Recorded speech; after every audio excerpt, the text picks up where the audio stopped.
Afternoon and good evening, real estate investors. I want to say thank you for joining me here at Note Investing 101. It's our what we call our Note Weekend training class. It's a 2-hour class. I promise to probably get you out of here just under that on how to get started and how to learn the basics of investing in banknotes. Now, note investing is a broad niche. Some people consider note investing when they hear about, hey, you're going to sell a house on owner financing, you're going to sell or buy on terms, and that's one facet of creating paper. We've done a lot. We do a lot of that. But my favorite niche is actually buying mortgage notes, bank notes directly from lenders, hedge funds, and buying it at a huge discount. And I usually primarily buy non-performing notes, and that's why we get a bigger discount, bigger yield, and a lot less headaches than traditional real estate investing. So I encourage you to check back as this is the 2026 edition of this class. It's hard to believe we've been teaching this class now for over 6 years on teaching the basics of note investing and what we focus on and what we focused on for almost the last 20 years. But anyway, we are here to help you learn the basics, dip your toes in the water, see if buying banknotes is something that you might enjoy doing, whether you're a seasoned real estate investor or brand new to real estate. Guess what? Everybody can buy notes these days. All right. But first and foremost, I'll tell you a little bit about me. I'm Scott Carson. I'll tell you why you should be listening to me for the next hour and a half and then following up with more stuff. Is that I've been an active real estate investor since 2001, bought, flipped, foreclosed, been a landlord, raised capital, but since really for the last 20 years, I've been focused solely on buying mortgage notes from the banks. Okay, and I'll show you how to do that. I'm an award-winning educator and podcaster. I've spoken all across the country, spoken internationally on buying and investing in distressed debt.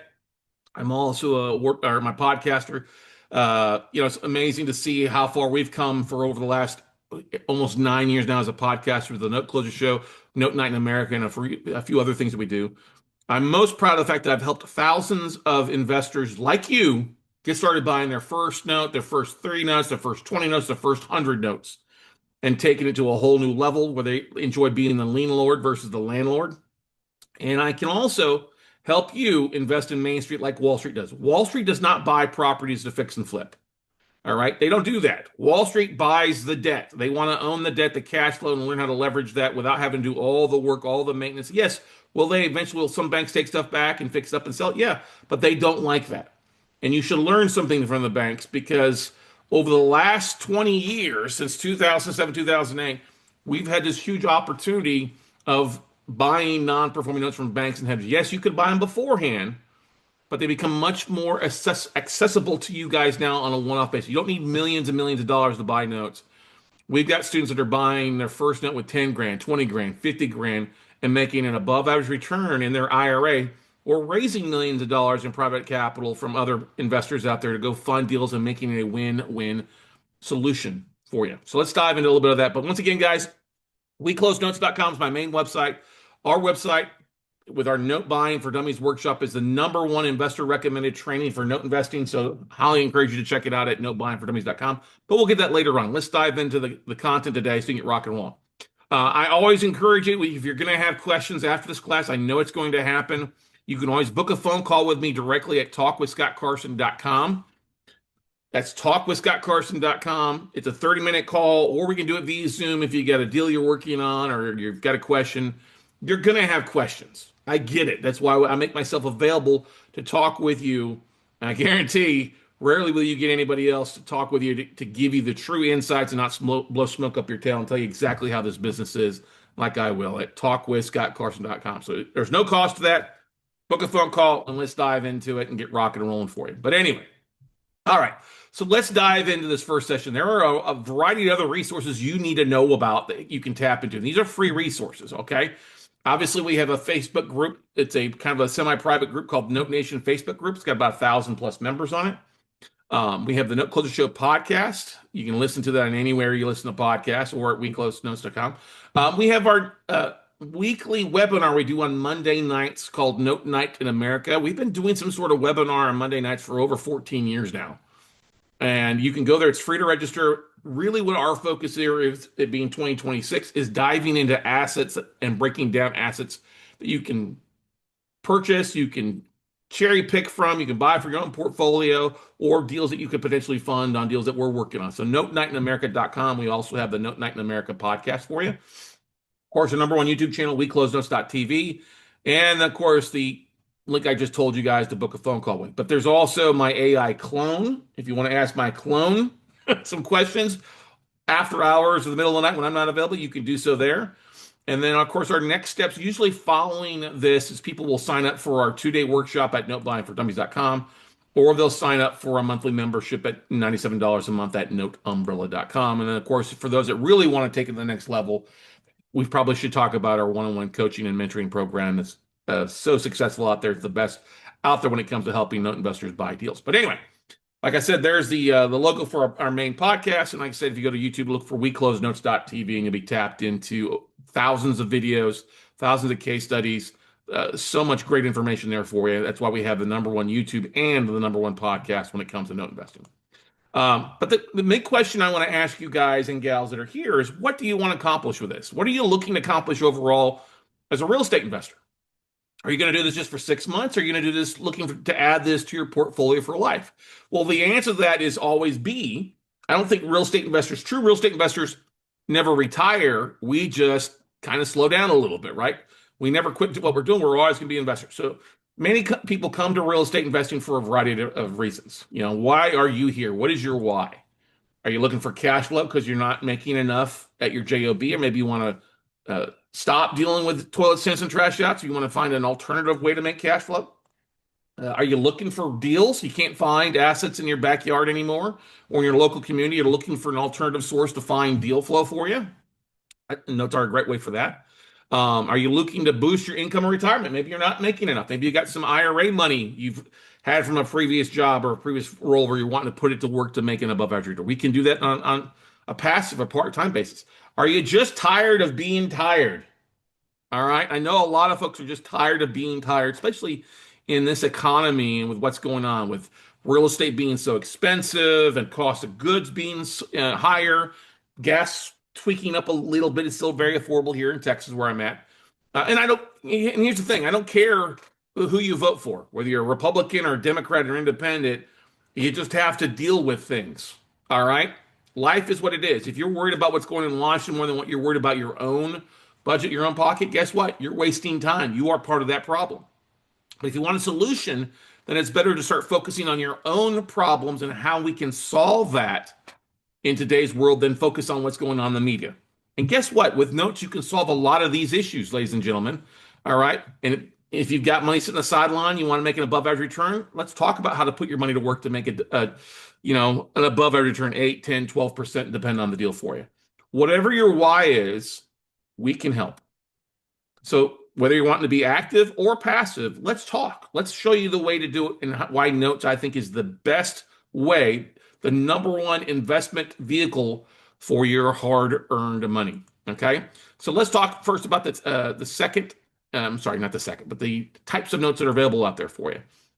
And it always kind of breaks down into two sides of the note business. You have institutional and non-institutional debt. Now, many people, like I mentioned before, are more familiar with the non-institutional side of debt. Oh, we're going to talk about owner financing a property and carrying paper, or I'm going to buy on terms. And that's a great way. But what we focus primarily is on the institutional side for a couple of reasons. And we'll get to those reasons a little bit later on. But first and foremost, there's a variety of different product niches that come across our desk on a regular basis. And it breaks down first and foremost the institutional, which means it's originated by a bank or a lender, or non-institutional. It's originated by a private investor or an LLC of some sort, okay? You have residential first liens that are performing. Yes, you can buy performing paper. All right. There's also residential first liens that are non-performing. This is one of our favorite aspects of the business, is buying non-performing notes at big discounts. You have residential second liens or junior liens that are both performing or non-performing. We don't see a lot of these like we used to. All right. I've had people reject, oh, I want to buy a portfolio of second liens at like 50 grand. Not going to happen. All right. There's not been as many second liens originated as there are first. Plus, the price point of them is so much higher. It just doesn't make any sense to buy in a second lien position for me. I'm sorry. Yes, if you're using your own funds and you want to put a little bit to work because you only have a little bit of money, that's fine. It might work out to buy one or two, but I would rather make a bigger check, all right, in the first lien space. Plus, it's also easier to raise capital in the first lien versus second lien position, okay? You also have commercial first liens that are performing and commercial first liens that are non-performing. And commercial runs a broad gamut of like mixed use, industrial, warehouse, um, apartments, office, medical, self-storage, RV parks, all that good stuff. We are not going to get into the different types of commercial notes and how to break that down. When I talk about note investing, if you want to learn the commercial side about commercials, you really need to be an expert in that specific niche because underwriting and evaluating a note is so different when looking at commercial assets versus it is at residential assets. Don't get me wrong, we've bought both. But when you're starting off, let's focus on the residential side. Of course, you can buy owner finance notes that are performing and non-performing in today's market. You'll see stuff. I don't go out and buy leads of owner finance notes. I've seen way too many people buy those leads. I mean, I've bought those in the past and then spent thousands of dollars on marketing to get nothing. I don't like targeting owner finance notes. Now, I'll talk a little about it. I'll advertise that we buy them. But I want people coming to me versus going out and chasing one borrower or one lender who's got one note and is kicking the tires. I would much rather deal with banks who have a variety of product on a regular basis that they will send to you on a scheduled time, once a week, once a month, once a quarter, that I don't have to do any marketing for to find deals. Besides jumping on LinkedIn or an email blast, it's much easier and evergreen when it comes to finding notes. So yes, you'll see some owner finance notes that you can buy and sell on performing and non-performing. Contract for deeds are another product. This is a non-institutional product because it's basically owner finance from a lender or a property owner selling a property on a contract for deed or land contract. It's not the same. It's not treated the same as a mortgage in a lot of states. Sometimes it's treated as a tenant relationship versus a borrower. So it can lead to faster foreclosures or evictions, depending on the state. All right, so keep that in mind when you're looking at stuff. And then, of course, we do see some lease options from time to time for people trying to sell those as a note product. It's not necessarily a true note product unless it's converted to an actual contract, but you'll still see those from time to time. Now, where should you focus? Now, that's all about what you want to. A lot of people come into this and they look at either cash flow or property. Well, I'm a big believer that you need to focus on the cash flow side of the business because that's what note business is all about. Repeat cash flow. If you're using notes to find property, don't get me wrong, you can still do that. But if you're looking in, like, I live in Austin, Texas. If I was just looking for stuff in Austin, Texas, I would have gone broke a long time ago. You have to have a broader view. So cash flow is king. You can't fund your deals or buy stuff, pay for groceries on appreciation or equity. You buy it on the cash flow side of money coming in. Return on investment is important. What's going to be the biggest return on your investment? And then there's also return on time. What's going to take the most amount of time or least amount of time, depending on what type of time you have in your schedule. Do you want another 30 hours a week? Yeah, we can do a lot. Most investors get started about 5 to 10 hours a week. Of course, inventory is important, or what you want to focus on. Some states have more notes available than others. And there's also asset classes, like I talked about. Oh, I want to focus on condos, or I want to focus on multifamily. Well, you got to understand what's available in today's market. Of course, pricing stuff in Miami of Ohio is much more cheaper and more affordable than Miami, Florida. Austin, Minnesota might be cheaper than Austin, Texas. So understanding the pricing point, of course, you're going to pay more for performing out. If it's in a fast foreclosure state like Texas or Georgia, you can pay a little bit more than you say would in something that's in Florida, South Carolina, New York, New Jersey, which takes longer to foreclose. And like I said, time. How many hours per week are you wanting to put into it? 5, 10 hours per week? Many people get started. We don't want to create another job for you. That's not fun. We want to help you work smarter, not harder. Okay. And like I say, when it comes to goals, one of the greatest things that we have put together is really a game plan for you to help you work to getting to 6 figures in the next 12 or 24 months. All right, our 2-day workshop, our Note Buying for Dummies workshop, that's one of the big presentations we go through there, showing you how to build a plan to make 6 figures in 12 to 24 months on 20 to 40 deals. And yes, everybody could do that.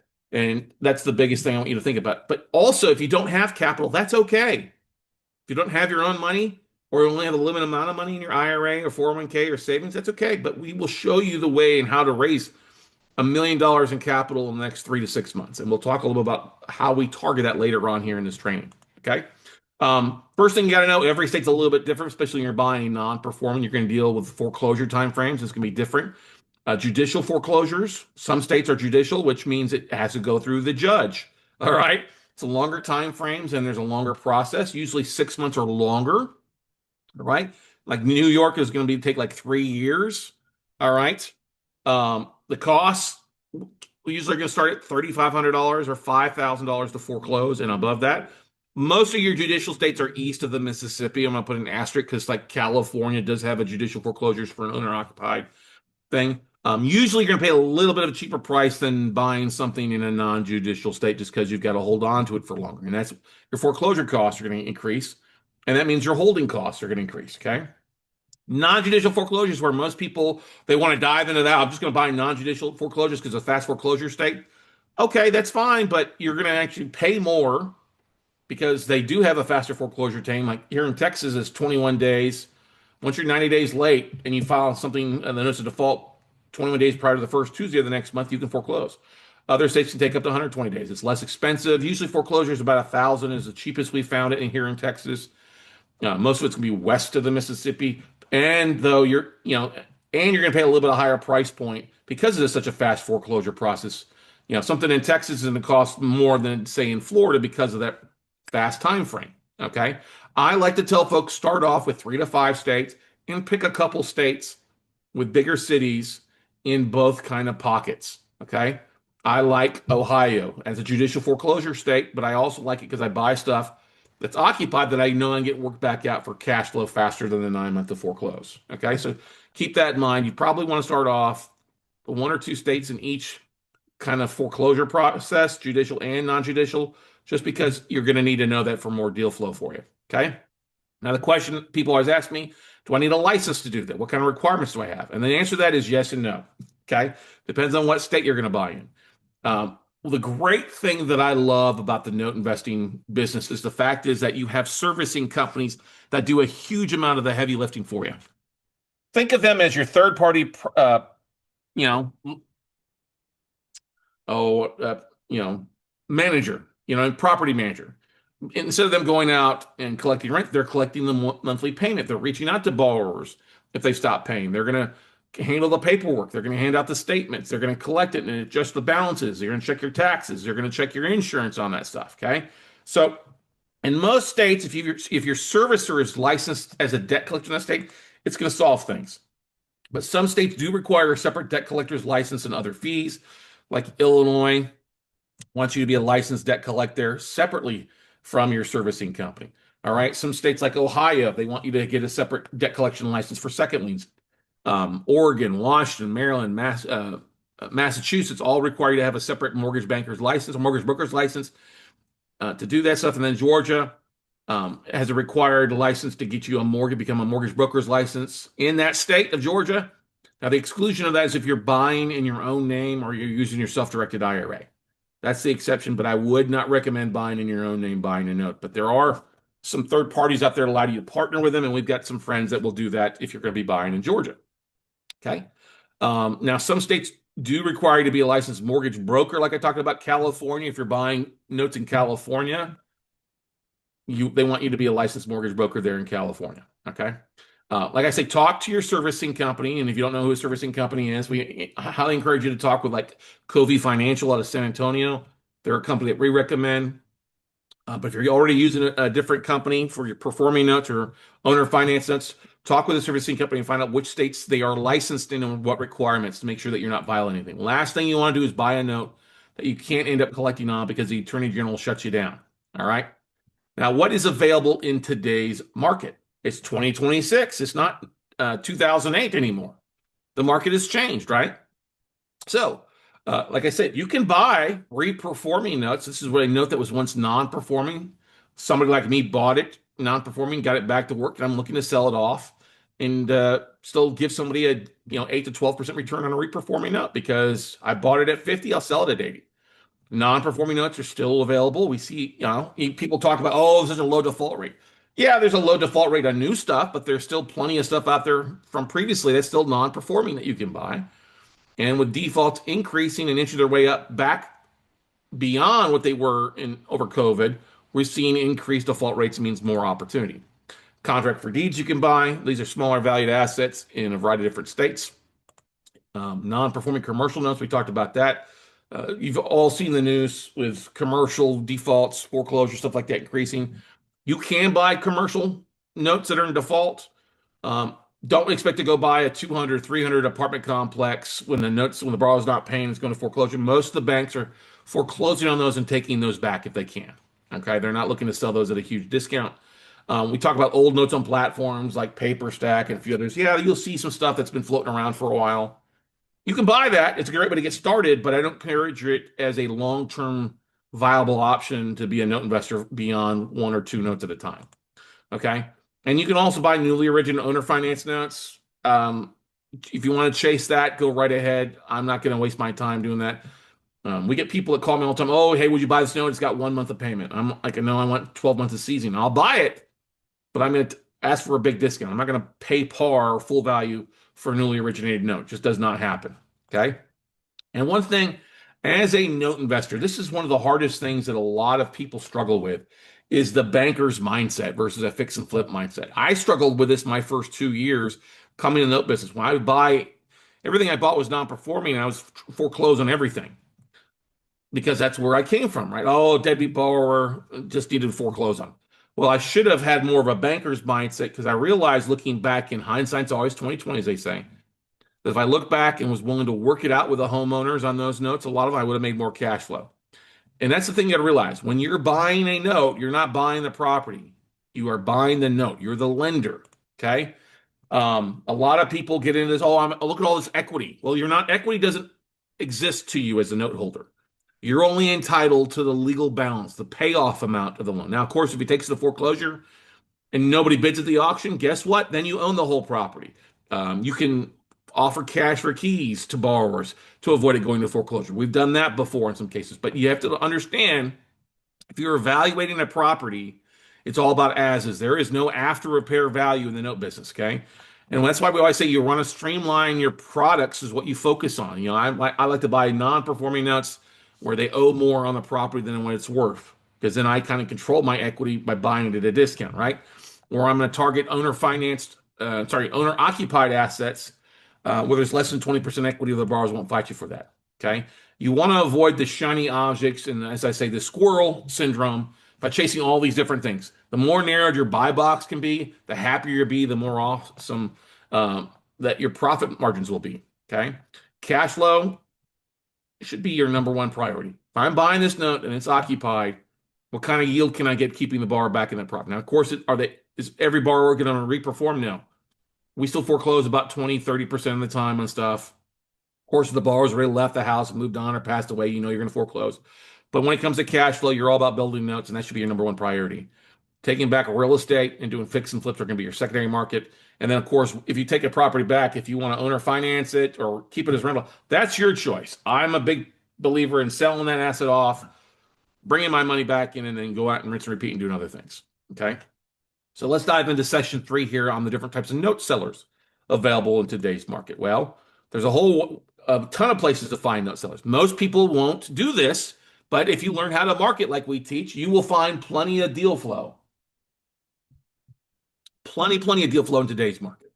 All right, you can go to banks, which is one of our favorites. You can go to lending institutions, mortgage bankers, servicing companies, note conferences and conventions. LinkedIn is where we spend a lot of our time. All right, private sellers, county clerks to track assignment claims of when a note is sold. You can track who's bought it and who sold it. You can also go to foreclosure lists and target either the bank, which is the lender, or the attorney and try to buy the note through them. And we do a very big deep dive. It's our whole first part of our class on Note Buying for Dummies is how to find deals. And to give you a bit of an idea, there are 5,000 federally chartered banks out there, and there's just under 20,000 lending institutions originating loans, mortgage bankers, mortgage companies, a whole bunch, okay? There's also hundreds and hundreds of servicing companies servicing loans for investors like you and me. Those 4 places right there is plenty of inventory if you will learn how to market. Unfortunately, most people are going into these Facebook groups, which are just private sellers and one-off sellers. Just does not make sense. You have to understand marketing is important. Going to note conferences and conventions is great, but there's often not a lot of sellers there. There's a lot of note investors there talking about it, And that's why I don't really go to any note conferences anymore because there's no reason to go. I know most people there. Everybody's looking for deals. Well, instead of you going there and looking from people who are looking for deals, why don't you actually go to the source directly? And that's what we've really hung our hat on and showing you how to really get deals direct from banks and hedge funds. Okay. Um, if you're going to target banks, there are a few different department names you want to focus on. One is a special assets department. That's going to be your largest institutions. No, you're not going to buy from Chase, Citi, Wells Fargo, Bank of America, but there's other larger banks out there that they call their department the special assets manager, the special assets department who handles note sales. There's also secondary marketing departments. You'll see this for banks, REITs, real estate investment trusts, stuff like that, lending institutions who have bought portfolios. That's a great job title to look at on LinkedIn. Whole loan sales departments. You'll see this REITs and larger insurance companies or funds will have whole loan sales department where they're moving whole portfolios off or letting you cherry pick. Smaller banks, smaller region banks will call their department the chief credit risk officer. It may even be the loan officer that originated the note if it's a small one-off bank in rural America.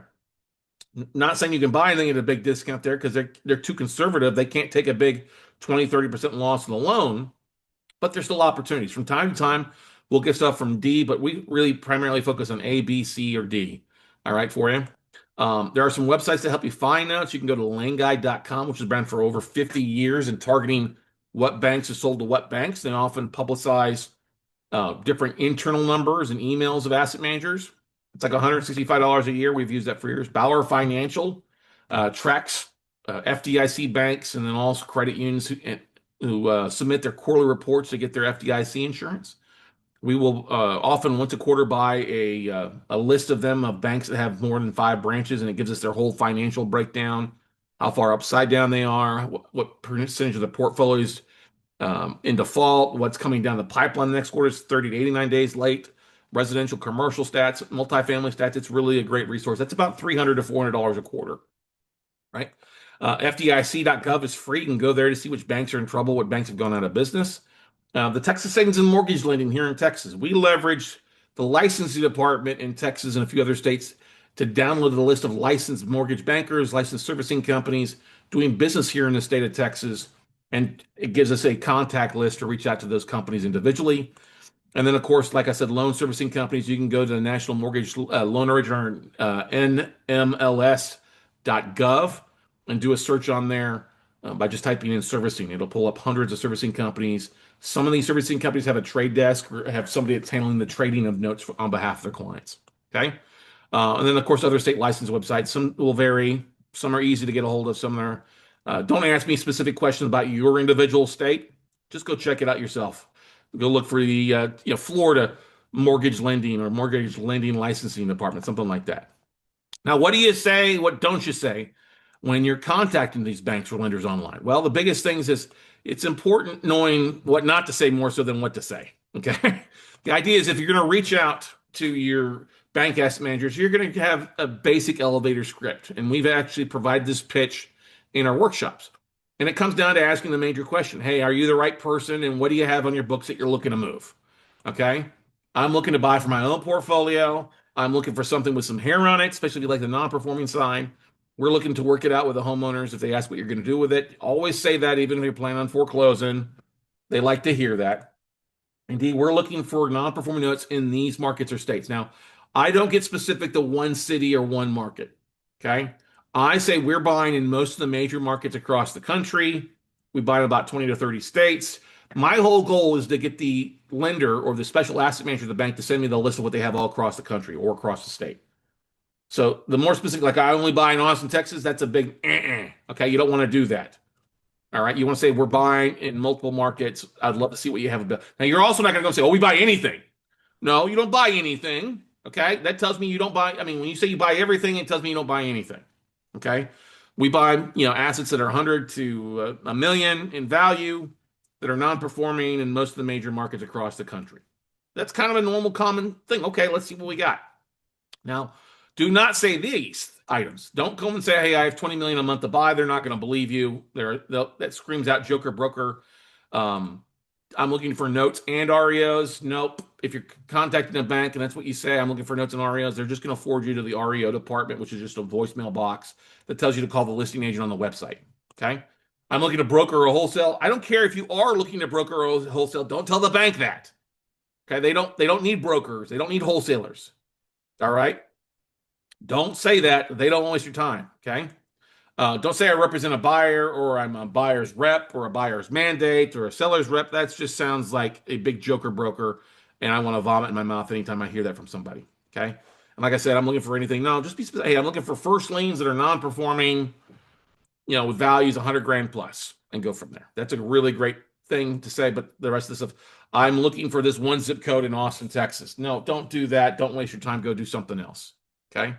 You want to make it easy for them to hit the download button to send you the spreadsheet or the tape, as we call it. Okay. Now, if you're gonna build a list of emails and you find contact information off licensing websites or off of their LinkedIn profile, emailing is the easiest thing for you guys to do, and you can create a list and upload it to a CRM and drip mark it out to them once a month, which is one of the great things you do. You want to make sure that your email goes out on a Tuesday, Wednesday, or Thursday. All right, not Monday or Friday, between 10 a.m. and 3 p.m. their time zone. Okay. Well, Scott, I worked, Tuesday, Wednesday, Thursday between 9 a.m. and 5 p.m. How am I going to email it? You're going to use a CRM tool like REI Blackbook or, God forbid, MailChimp or something like that. Easy, okay? The first email you send out, you're going to see a 10 to 20% open rate. After that, the second time, yes, send the same email a second time to those that didn't open the first time around. That's a 5 to 8% open rate. And you want to even send it a third time later, about 24 hours later, at 1 to 4% open rate on that third email. So I send it on a Tuesday, second one goes out on a Thursday. Third email goes out on a Tuesday. Okay. Um, you want to give it yourself at least 48 hours or 2 business days apart at the opposite times of the day. So if you send it at 11 a.m. in the morning, on the first one, send the second one in the afternoon. All right. And that's the whole goal, is rinse and repeating. I've been doing this rinse and repeat thing for a decade, ladies and gentlemen. I have asset managers that send me stuff on a regular basis that get my emails and call them the green email, right? They reach out to me, hey, I don't have anything this month. But when they do have something, guess what? They think about me. And you guys can replicate this. It's not hard to do. All right. Very simple, no longer than an email. It's 20 lines of text and directly to the point of what you're looking for. Okay. Now, if you want to take that next step and really do reach out to asset managers, it's easier to do these days than it used to be 10, 15 years ago. All right. The best time to call asset managers are Tuesday, Wednesday, Thursday, same time, 10 and noon, and 2 and 5 their own time. Understanding what time zone they're in is important. Who you calling, when you're calling. You're not going to call the customer service number. You're not going to call loss mitigation, because they're just not going to know. You're going to have to call the main corporate office. We use Lane Guide to find the main corporate office numbers on most of these institutions. Okay. And expect to leave a lot of messages in voicemail boxes. Always, always leave a message. Hey, this is Scott Carson. I'm calling. I think you're the right person, James Smith, who handles your note sales. I'd love to talk to you about it. Expect to leave a lot of messages. If it's, a lot of these bankers will have their phones forward to their cell phone if they're out. If you get a cell phone number or something like that, hey, shoot a text message. It's not going to hurt anything. Pay attention. Speak clearly, slowly. Have your elevator speech and repeat. And like I said, leave your phone number twice. Okay. You're going to leave a lot of message. If you make 50 phone calls, very important, smile while you dial. If you're in a bad mood, don't make phone calls. But if you make 50 phone calls, you'll probably talk to about 14 to 16 people. You'll probably sign 4 NDAs off of that, and you'll probably get a deal or a tape with either one deal or 1,000 notes. Who knows what's on that list? But one source who sends you stuff on one day is very valuable. When I first started this, I wanted to challenge myself years ago to having signed 100 NDAs. Well, at the end of the first month, I was like, I need to expand that to having 1,000 NDAs at the end of the first year. And we achieved that. Okay. Now, like I said, you have to learn to follow up. This is where most people drop the ball.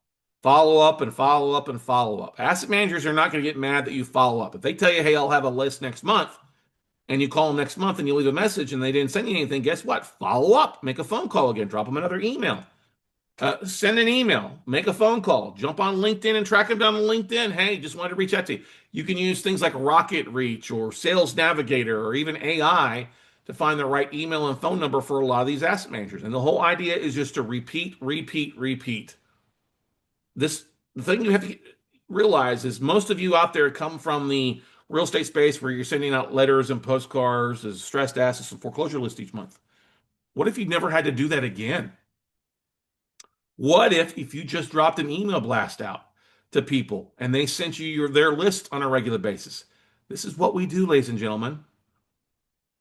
We don't rely on people to send us just one thing or one source. We deal with multiple sources. A lot of note investors back in 2008, 9, and 10, they got used to buying from two or three sources, and that was it. But when those sources went out of business or pivoted to something else, they didn't have any note deals. And this is one of the things that we always talk about. It's the follow-up. It's so important. You always got to be creating new lead generation because people will come in this business. Funds will create and come into this business. We also follow up on deals that we make offers on 30 days out because we close on a lot of deals where our initial bid was not accepted. Okay. You have to realize that 80% of sales are made after the fifth contact. So keep that in mind. Five contacts. I got to send at least five contacts to get the ball rocking and rolling to be in the game. That's what it comes down to. All right. If you don't understand that with email marketing or social media marketing as well, go do something else. Save you a lot of grief because you're just going to get upset. I sent one email, I made 12 phone calls, and nobody said anything. Well, guess what? You barely touched the tip. Okay. Make separate lists of who you actually talk to when you're making these follow-up phone calls or the original phone calls, and that becomes your hot list. I start off with 50 banks a day. If I got through 35 of them and left messages, then the first part of the second day was making the 15 phone calls to those I didn't get to. And then 2 days later, I would hit those 35. Hey, just wanted to follow back up, or the week later. Okay. Now, we spend a huge amount of time in our virtual note investing workshop. We call it Note Buying for Dummies. It's a 2-day course that we teach about once a quarter, live with me via Zoom. It's an all-day thing on Saturday and Sunday for you to dive into. It's really the number one class that our students have taken to learn, where we show you how to find, fund, flip, and flow. All right, very affordable for you, and definitely should be something you get signed up for. Now, of course, if hey, the 297 is a little steep for you, or you want to try something a little cheaper, you can always go to our monthly membership. It's at $97 a month. Includes access to our virtual workshop and some other trainings for you. It's designed to help you spread your training costs out over the year and stay up to date with things. So it's just $97 a month, and you can get signed up for that at noteumbrella.com. All right. Now, let's dive into the different markets and pricing points of notes. Okay. Now, let's talk about market expectations, because markets are always constantly changing. Some states are getting easier to buy in, others are getting more difficult. Okay. They completely vary based on a variety of things. Either the popularity of a market, like I said before, Miami, Florida is a lot more excitable than buying something in Miami, Ohio. Market values, obviously. Things in Los Angeles will be a little bit more valuable than, say, something out in Dayton, Ohio. The foreclosure timeframes will vary. Texas, everybody loves Texas because it's the fastest state to foreclose in, versus like New York, which can take 3 years. And then, of course, you want to look at where the population is. You know, a lot of people will look at small balance notes. They go, oh, I'll buy something in a small market.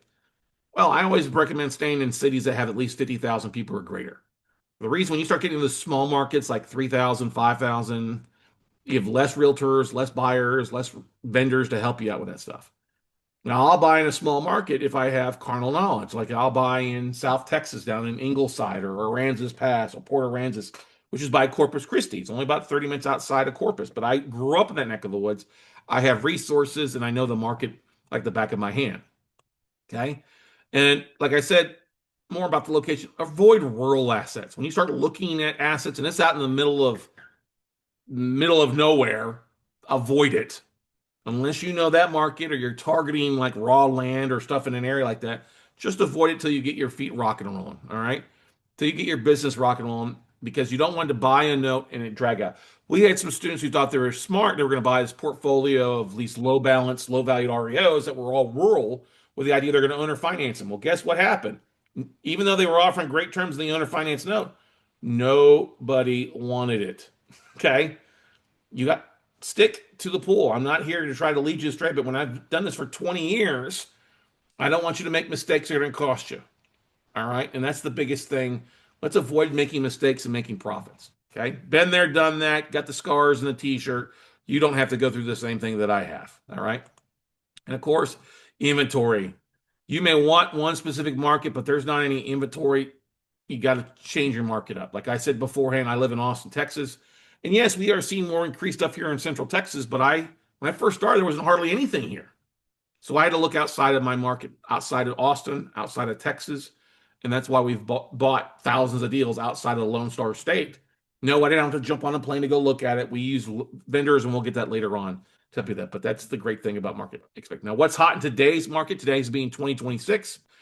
The most expensive note markets haven't really changed much. That's California, way overpriced. Well, although we are seeing a few more notes in California than beforehand. Arizona, a lot of distress there because a lot of investors bought in Arizona, and Phoenix and that it's taking a big hit. Texas is always hot here. We are seeing more distress in Texas, Dallas, San Antonio, the Valley, and Waco and stuff like that. So it's more opportunities. But people love buying in the Lone Star State. It's the friendliest state to lend and foreclose in. Nevada, Sin City, Reno, we are seeing more distress there. People like those areas. Sin City, who doesn't like Sin City? And then, of course, you have like Georgia. People love Georgia because it's a fast foreclosure state, second to Texas. But you just got to be careful about buying in Georgia. If you're going to buy outside of your own name, use an SDRA. If you're not going to use that and you want to use an LC, you really need to partner up with somebody so you don't get tagged by the Attorney General. You don't want cease and desist and fines, right? And of course, people want to buy on the West Coast. I would say the populated for Oregon and Washington State has dropped off because of the licensing requirements and how unfriendly they are to landlords. The communist side of those two states just doesn't make it friendly for real estate investors. By West Coast, you could also throw in like Colorado, Utah, Idaho. Those are very popular states as well too. Some of the bigger markets there with the growth going on, but they're going to be the most expensive as well. All right. Now, what's not so hot? The least favorite markets really hasn't changed this month. New York, don't buy in New York unless you live in New York. And a lot of people call, I want to buy in New York. No, you really don't. Okay. Same thing for New Jersey. New Jersey can take you 2 years to foreclose. The one exception in New Jersey is that it's got a vacant property, which is 6 month expedited foreclosure. So if the property's vacant, you can get away with it faster, but you got to really want to buy there in New Jersey. Kentucky, don't see a lot in Kentucky. They do require a separate bond for business and personal, depending on how you're buying it. I don't buy in Chicago. Cook County, if you live in Chicago, that's an exception. But if you're an out-of-state investor, don't buy in Cook County. It's just not a very pleasant way to do things. And then also too, what's not is you're trying to buy assets under 30,000. That's hard. I mean, I've bought plenty of those deals over the years, and you can make some good money, but also understand where it's at.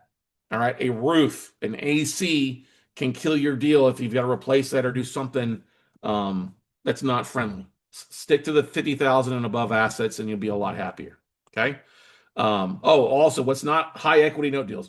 As I said before, you have some people that chase high equity. Oh, the house is way worth a whole lot more. You're not going to end up with that asset most of the times. Either sell at the auction or the borrower is going to file bankruptcy and drag it out. Okay, so don't get sucked into that. Now, where is the most inventory we're seeing these days? Of course, we still see a lot in Ohio, Michigan, Indiana. All three of those states are three of my favorite states. Illinois, you see some stuff. I will buy outside of Cook County. Missouri, I've seen more distressed stuff in the bigger markets, St. Louis, Kansas City. Florida, oh my God, Florida is back on the market with a lot of distressed inventory. You just got to be careful what you buy down there. Insurance cost, condo associations, it does not come without its hurdles a little bit. And then we're also seeing a lot more in reverse mortgages where the borrower has passed away. More people are getting older. Obviously, people are getting older, they passed away, but we've seen an increase in reverse mortgages over the year. And we've been buying more vacant reverse mortgages where the only goal with that is to basically you buy it at a discount and foreclose and either A, make money at the foreclosure auction by selling it there, or you take the asset back and then sell it off. Okay. And then we do see a lot of opportunity in small balance commercial real estate. Small balance, sub 5 million, under 2 million. A lot of your banks finance the commercial boom these days in this round versus back, it was all Wall Street back in 2008, 9, and 10. So if you're in an area and you're knowledgeable of that area and you can buy a small balance commercial real estate, small strip mall or something like that, there's opportunity. Small apartment complexes under 100 units, there's that opportunity to buy some of that stuff at a discount. Okay. The pricing models, people always ask me, what are things going for these days? And it varies across the board. Okay. Everything always asks me, what's non-performing notes going for these days, especially when you have negative equity. By negative equity, that's where the borrower's upside down. We'll talk about the stair-step model on the next slide. So just keep that in mind. Negative equity, that means they owe more than the property's worth. Okay, so as an investor, your valuation is not on what's owed, but it's actually on the property value. Now, we'll get that in a second. Now, with performing notes or non-performing notes with equity, Yes, with equity, you're going to have to probably pay 80 to 95% of the unpaid balance or the payoff amount. All right. Sometimes it makes sense, sometimes it doesn't make sense. But if there is equity, you really need to be looking at 80 cents on the dollar. Okay. And by equity, we mean a sizable chunk, usually 20% or more. Okay. Contract for deeds, you know, non-performing contract for deeds, we would used to buy stuff at 30 cents on the dollar of the unpaid balance or the fair market value, whichever is less. Performing, you will still see stuff at 60 to 80% of the fair market value when they owe more. Okay. Now, if they owe less and there's equity, you may have to go up to 80 cents on the dollar, just like anything else, depending on the underlying asset value. Okay. Just keep that in mind. Junior liens, we just don't see great discounts on those. They're overpriced and there's just a current due to lack of inventory. Okay. Like I said, commercial is all going to vary by the cap rates, the asset class, and what's going on with it. So I'm not going to dive into that. But you're going to submit your bids usually as a percentage of the unpaid balance or a percentage of the legal balance. Okay, minus your taxes owed. If there's more than 1 year or more than the current year of taxes owed, deduct that from your bid and say, hey, I would have bid 65,000 on this, but there's 5 grand in back taxes owed for the last 2 years, so my bid's going to be 60 with the back taxes. And double check your taxes before submitting bids. Okay, you can go to the county records and check those all day long at Netra Online and other websites, so you know what's owed before you submit. Okay. Now, when it comes for the negative equity, the stair step model, here's what we talk about. If you're down here at the bottom where it says below 30,000 fair market value, you shouldn't be bidding more than 25%. Okay. So where they owe more than the property's worth. So it's the house is only worth 30, they owe 50. Well, I'm only going to offer 25% of the fair market value. And as you climb up that, so this same thing, 30 to 40, it's 35%. 40 to 50, it's 45. 50% plus, you probably have to be 55% of the fair market value. You start getting above $60,000 in assets, 65% for a one-off is pretty common. It's not pennies on the dollar. It's not 5 cents on the dollar. You're going to be bidding, under what you would probably pay for an REO most cases. But understand, pricing has gotten a little bit more expensive than over this. And this is just a guide. It's not a hard, fast rule. It's a guide if the seller does not give you type of pricing. Okay. Keep that in mind. And of course, you'll adjust your bids based on what type of yield you're looking for. All right. If it's an occupied asset and the borrower's made a few payments last year, you may only want to bid at 62 cents on the dollar or 60 cents on the dollar to get your yield if they reinstate. It all varies. Okay. Now, people always ask me, well, Scott, why do you like occupied assets versus taking their property back via foreclosure? The reason you want occupied assets is A, it's usually in better shape. Somebody's living in the property and taking care of it. That's the first and foremost. Somebody's kept the power on. The HVAC hasn't turned around and walked off. It's in better condition. More exit strategies. You've got a whole slew of exit strategies that are available for you when it's an occupied asset versus a vacant asset. So more different ways to make money. It's easier to reinstate or work to modify, do a trial payment plan for the borrower. It's easier to do a deed in lieu or cash for keys if it's occupied. And the emotional equity a lot of times can help you keep borrowers in the property versus them moving out and not taking care of the property, moving somewhere else. I like to keep people in their houses, and we're able to do about 65, 70% of the time. Okay. And the number one thing, it's less capital expenditures like the HVAC, the roof, the wire, and the plumbing. Somebody's living inside the property most of the time. It's to be taken care of. We have seen some assets where, they're not taking care of the property, and I wouldn't buy that. Never buy a note you don't want to end up owning. I didn't say live in, but owning. Okay, I've bought plenty of smaller assets that I wouldn't live in myself, but are good little quality assets for somebody else to live in. All right, smaller assets or in areas that I wouldn't live myself, but other people are living there, and that's okay. Right? Now let's dive into the different funding options for you as we get rocking and rolling here. Okay. First part's all been about the finding side. This next session is all about the funding options to you. How do you fund a note deal, right? Well, how do I pay for a note? Well, you're going to use a variety of usually cash wires. When you pay for a note, it's not going to a title company and closing on a loan. You're going to wire cash from your IRA or your checking account into the lender, okay? Sometimes you'll wire into an attorney's account, and that's fine. You can use personal and business lines of credit if you want to use that to pull money off of. That's fine if you've got those. We've also got a good friend, Merrill Chandler, with getfundable.com who helps people do that. All right. We just did an episode with Merrill recently, and I'll show you what the link to that is in just a second. But he helps all of our students out getting lines. If you have a new LLC that's less than 2 years old, you're not going to get a line of credit. Okay. You need a business that's been in for at least 2 years to get a business line of credit, and he'll show you how to do that. He's helped our students get six figures and stuff. So he's also got a boot camp, usually like a 2-day course he hosts from time to time, getfundablebootcamp.com. All right. But a lot of you, if you don't have your own money, you don't have lines of credit, you don't have retirement accounts, you're going to use OPM, other people's money, to fund your deal. Okay. You're not going to go and get a hard money loan to buy a note. They're just not going to do. Now, sometimes hard money lenders will sell notes, but they're not going to give you a line of credit to finance your non-performing note deal. They want to own the property, not the note. So if you have a self-directed IRA, great. That's a great point. Yes, you can use it to buy, whether it's a Roth or traditional IRA, a solo 401k, a SEP IRA, a self-directed HSA, an educational IRA. You can also get a self-directed IRA LLC, which gives you fast access to it. Some of the IRA companies out there, like Inspira, have made it so damn difficult to fund on a note deal because they make it impossible because they just don't seem to understand it. Equity Trust is the biggest company out there, but they also have such high rollover as far as employees. So it can take what should take 7 days to fund, takes 2 weeks, 3 weeks sometimes. So getting a checkbook IRA LLC I think, is really one of the smart things. If this is going to be something you're going to do on a regular basis, just because the speed of the transaction can be so much faster in days instead of taking weeks. Okay. And we have a preferred vendor, Safeguard Advisors. They actually create all these self-directed IRA checkbooks. They're with Solero Bank. All right. So it makes it very easy for you to have a debit card or checking account to fund your own transactions with your IRA, completely legal. You can book a phone call with our buddy Nick over there by going to our website, weclosenotes.com, and scrolling down and to see where you open your self-directed IRA LLC. And we did a podcast episode with Nick Sahagan, episode 1041. Golly. It's hard to believe it was 50 plus episodes ago. But anyway, reach out to him or shoot me a message or an email. I'm glad to make an introduction to Nick for you to help you get your IRA LLC together. Okay. Now, there are other ways to fund. You can do collateral assignments. If you've got existing performing notes, you could pledge the collateral, cross-collateralize your collateral for a new note funding.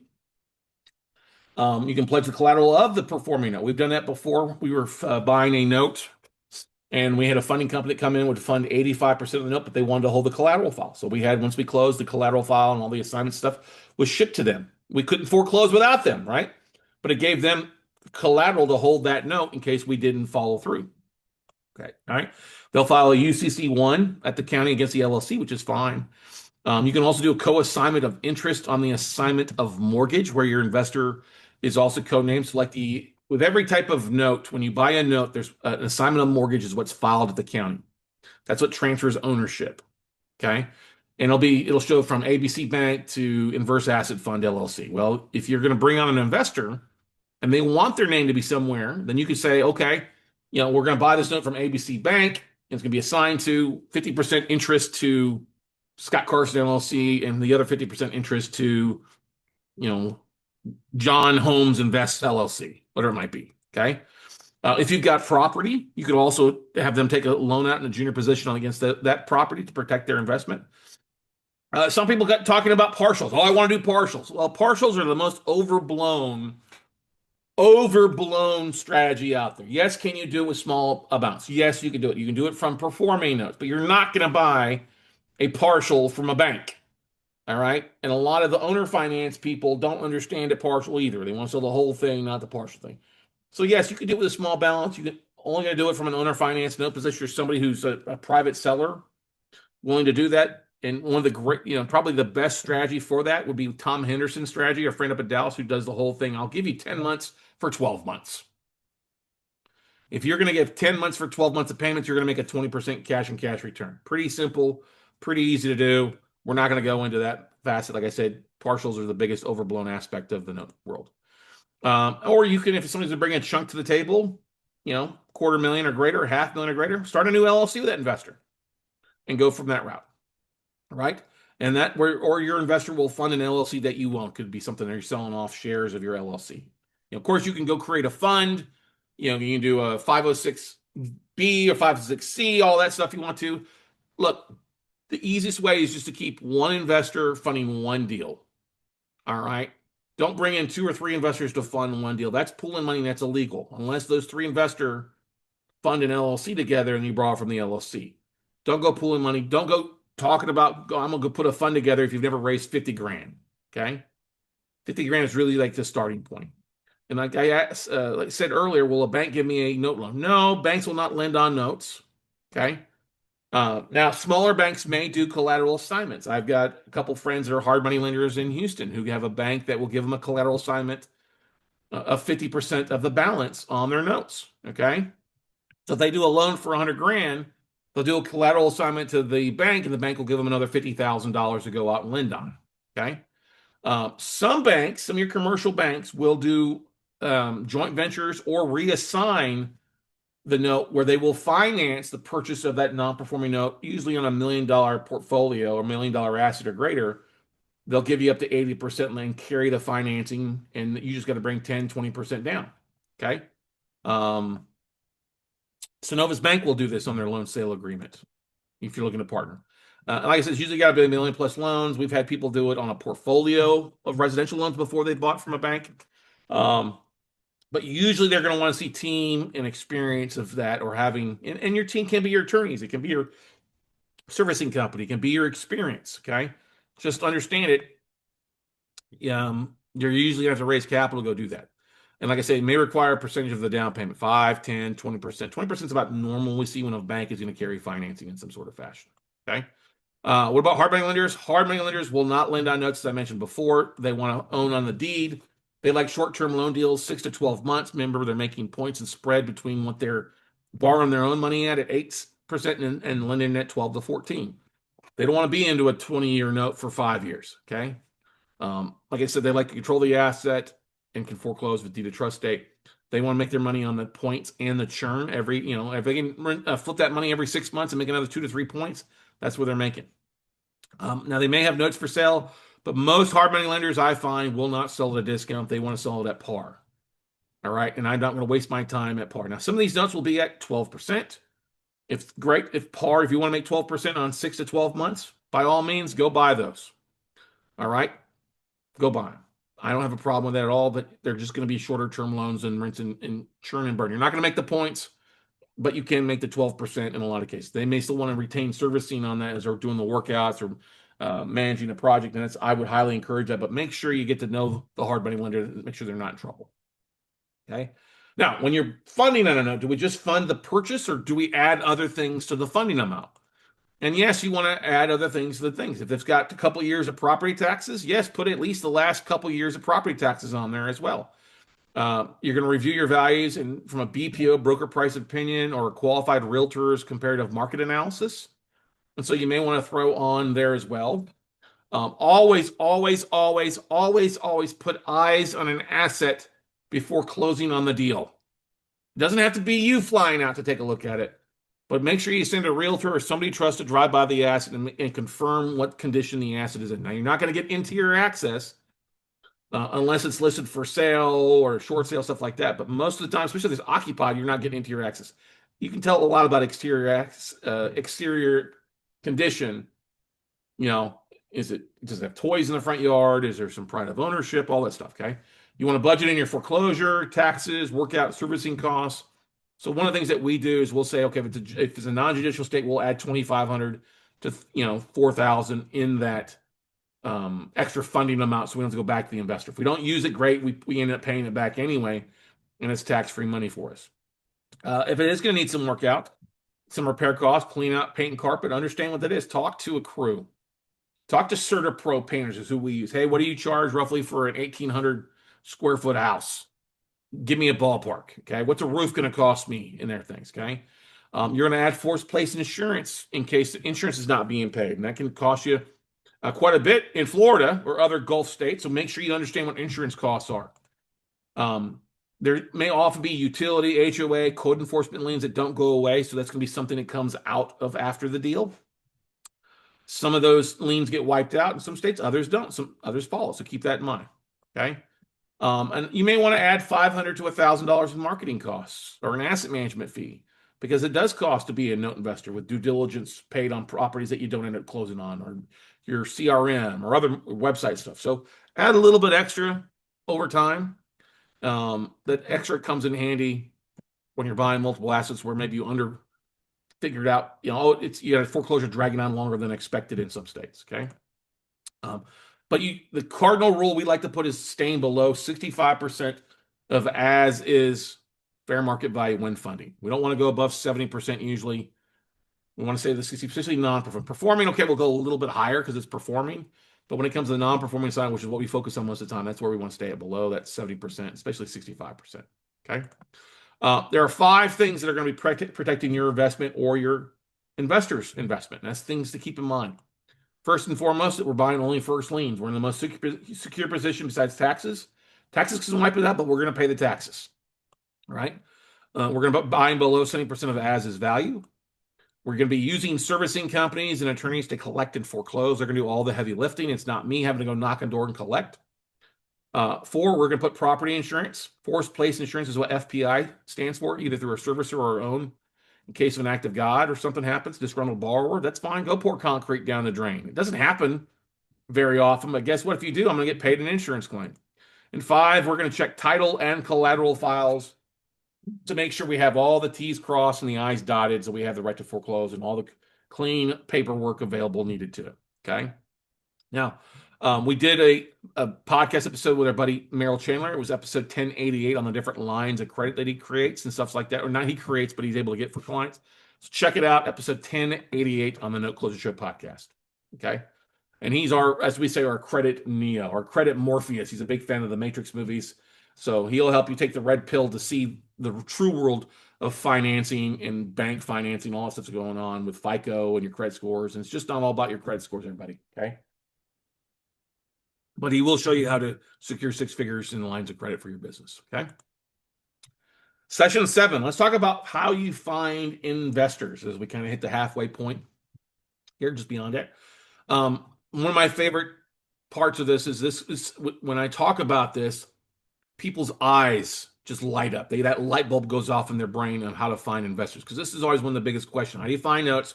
And then how do you find investors? Okay. Now, finding investors to fund your deals. How do you do that? Well, first thing that most places people go to is like real estate investment clubs, meetup groups. That's a great spot to go, but it's full of sharks. It's full of real estate investors who may have money, but they want to make 12, 13, 15% of those. They may not actually want to make a 6 to 8% return, but you know what? It's still good to go join. One of the most important things to do is go network with other investors. Hey, LinkedIn. Yes, you can find investors on LinkedIn. Type in private investors or SDIRA investors on there. Different keywords. There's different LinkedIn groups, profiles if you search on there. People, I found private capital on LinkedIn quite a bit. You can go to Connected Investor, that website, privateinvestor.com. You can go to Bigger Pockets and look for investors on there. Keywords, do a keyword search on there and then send them a short 10-minute pitch deck video to help them find an opportunity with you. And so many people will go on these different websites, say, hey, I got 50K to invest or I got 100K to invest. Use those as your keywords and you'll be surprised. Okay. You can also go to self-directed trustee events. Like there's a lot of these companies that have educational, their own meetup groups. A lot of it's online, but some of it's in person. That's a good thing to go to. I prefer to find investors who have pulled the trigger before via the public records. And this has been the gold mine of us creating a river of private capital, not only for ourselves, but our students out there who are doing the same thing. Okay. Now, we use a website called netraonline.com. This is a free website that kind of brings all the states, all the county records, all the recorders, the GSI mapping, all those websites together in one spot. If you go to Netra Online, you'll see a map. You click on the state, you pick the county, and you'll see a listing of every county in the country of how to tack into the county clerk or the county appraisal websites. Okay. And we love it. It's free. We jump on the appraisal districts. Okay.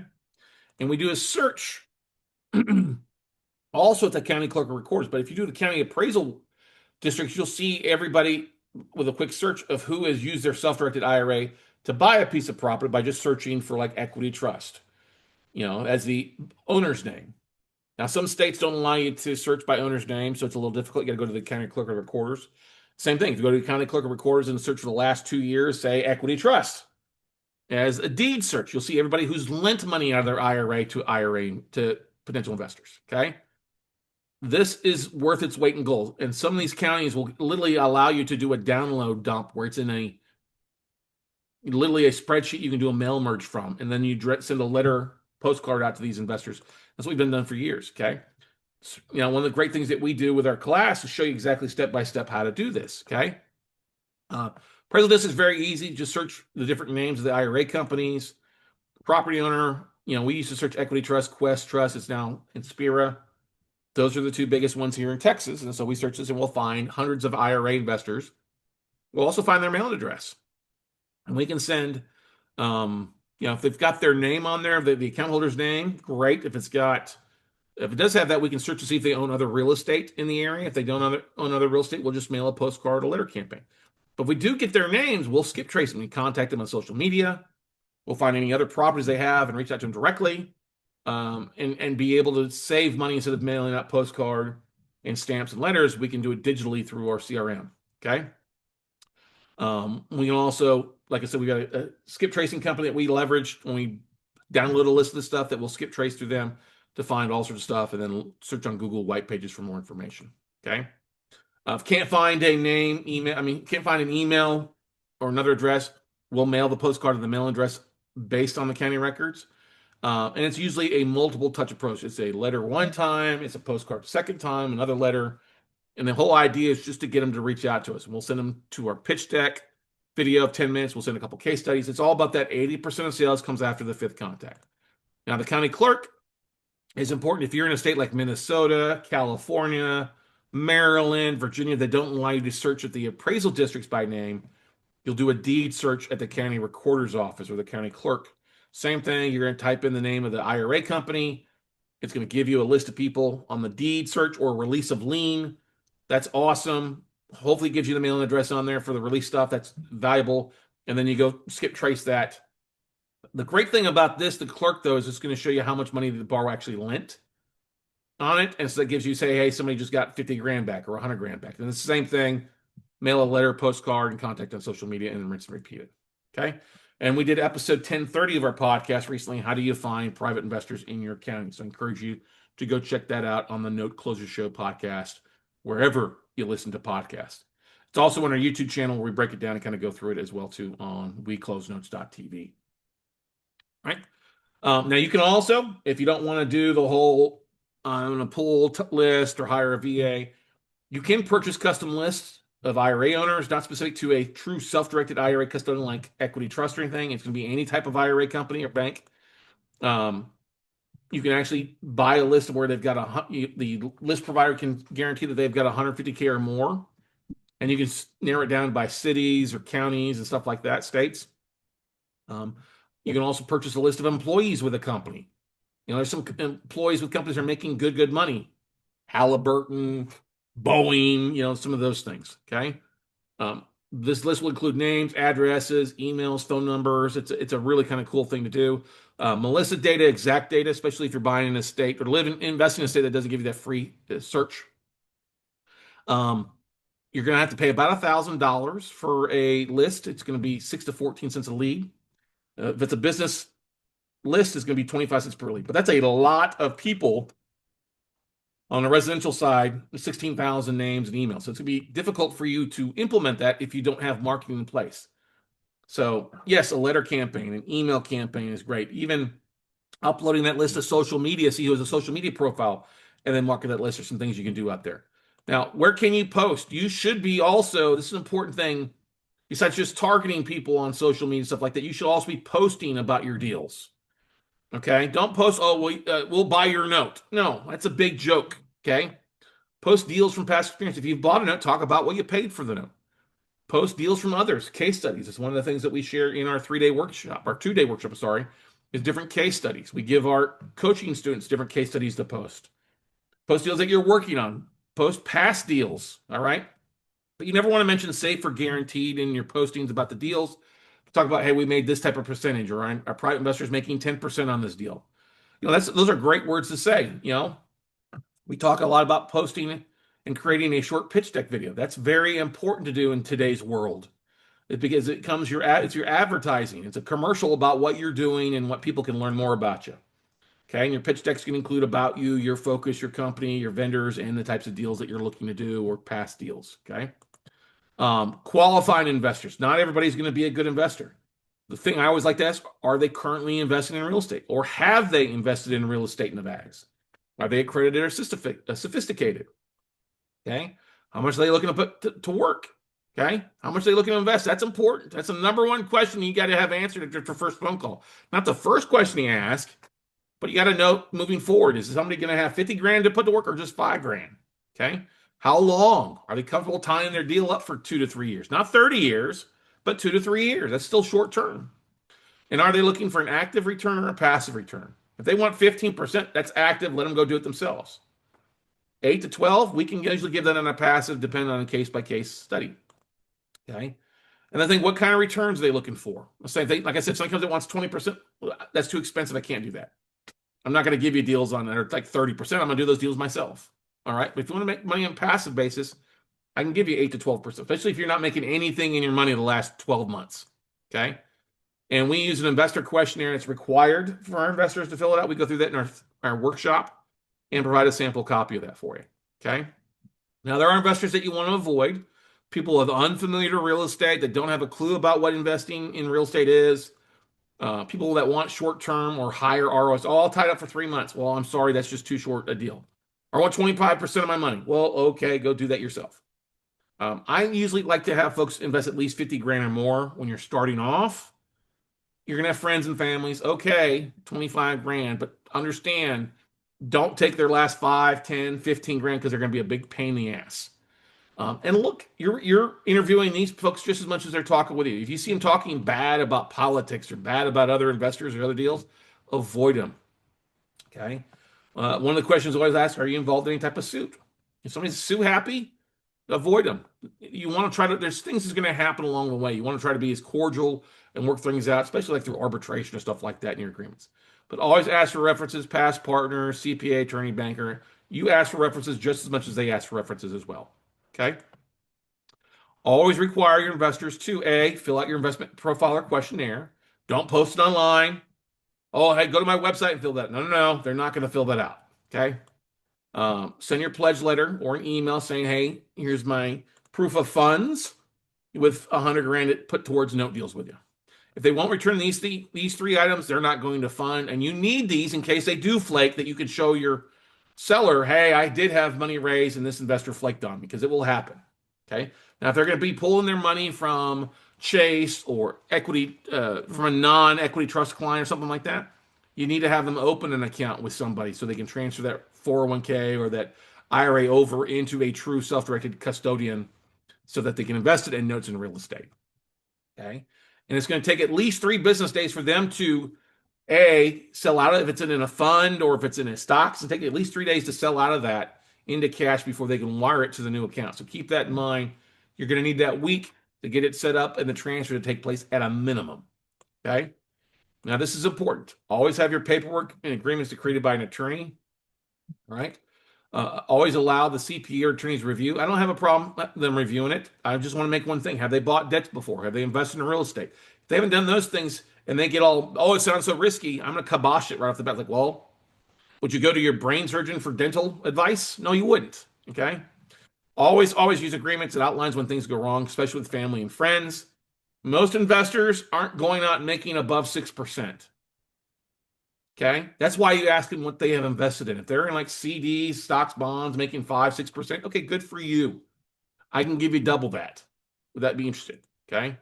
If their money is making 0, sitting in an account, not doing anything, 6% is an above average return for them.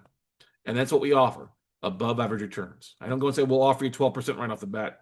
Why? When they couldn't make that themselves. Okay. Now, somebody's an active investor, 12% pretty desirable. But I always like to see where's the money coming from and where it's been sitting at. If it's been sitting vacant for 2 years, 3 years, I'll give you 8%. Okay. Or less. You're going to want to make sure that there's people are paid on a regular basis and communication.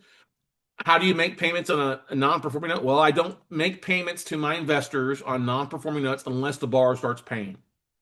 Okay. When they start paying, then it's not a monthly payment. It's a quarterly payment or annual payment. I don't do monthly. Okay. Most people using self-directed IRA money, unless they're retirement age, they don't need that money. They're not living off it. So, and all that money's going to go back direct in the IRA account. So quarterly is great, or once we foreclose. Okay. You can set up an online portal for tracking help. You can use Podio, Pipedrive. I'm very simple using Basecamp. Some people use Dropbox, whatever, Slack. There's a whole variety of different things you can use. Google Sheets for tracking, but never, ever, ever pool money together. One investor per asset. One of the most important things you can do. Okay. And trust your instincts. If you've got a bad feeling about somebody, don't do the deal. Move on. Your gut will protect you in cases like that. All right. Let's dive into some of the different marketing tactics when it comes to marketing for notes. Okay. This is one of my favorite places to be because there's so many things you can do with the marketing side that we teach that others don't. And that's the one thing about taking our 3-day or 2-day class, our 3-day in person or 2-day online class, is you walk out a better marketer. Not many people are teaching the marketing strategies in 2026. Their ways of marketing are from like 1996, which is 30 years old. Okay. So once again, you have to realize 80% of sales are made after the 5th contact. And part of what we teach is the whole multi-touch, multi-post approach to things. You have to expect to post regularly and often, automate it with like buffer.com. It's a great resource for automating posts, news articles, case studies, images. You can automate it and reschedule this stuff or pre-schedule stuff out so you don't have to do it all at the same time. The 3 most important things to use in today's market when it comes to marketing is email CRM, and we use Black Book REI. Damon Ramey's company is our preferred vendor for that. LinkedIn, you can use Octopus CRM to help with the outreach for that, or Buffer to post there regularly. And video marketing, YouTube and short video across not only just YouTube, but also across all your social medias. Okay. Email marketing, like I say, it's the number one ROI. Still to this day, you're going to make a $44 for every dollar you spend. Okay. And with email, when you send an email blast out, you're going to see a 17 to 20% open rate. Understand that. That's the first time out. That's a pretty good open rate. You're going to have to follow up, but that's the whole point of using a CRM like REI Black Book, is that you can do it and pre-schedule it. Okay. And schedule, like I said, if it's going out to your warm market list, send it out on a Tuesday, Wednesday, Thursday. If it's going out to your asset manager list, you can pre-schedule things out.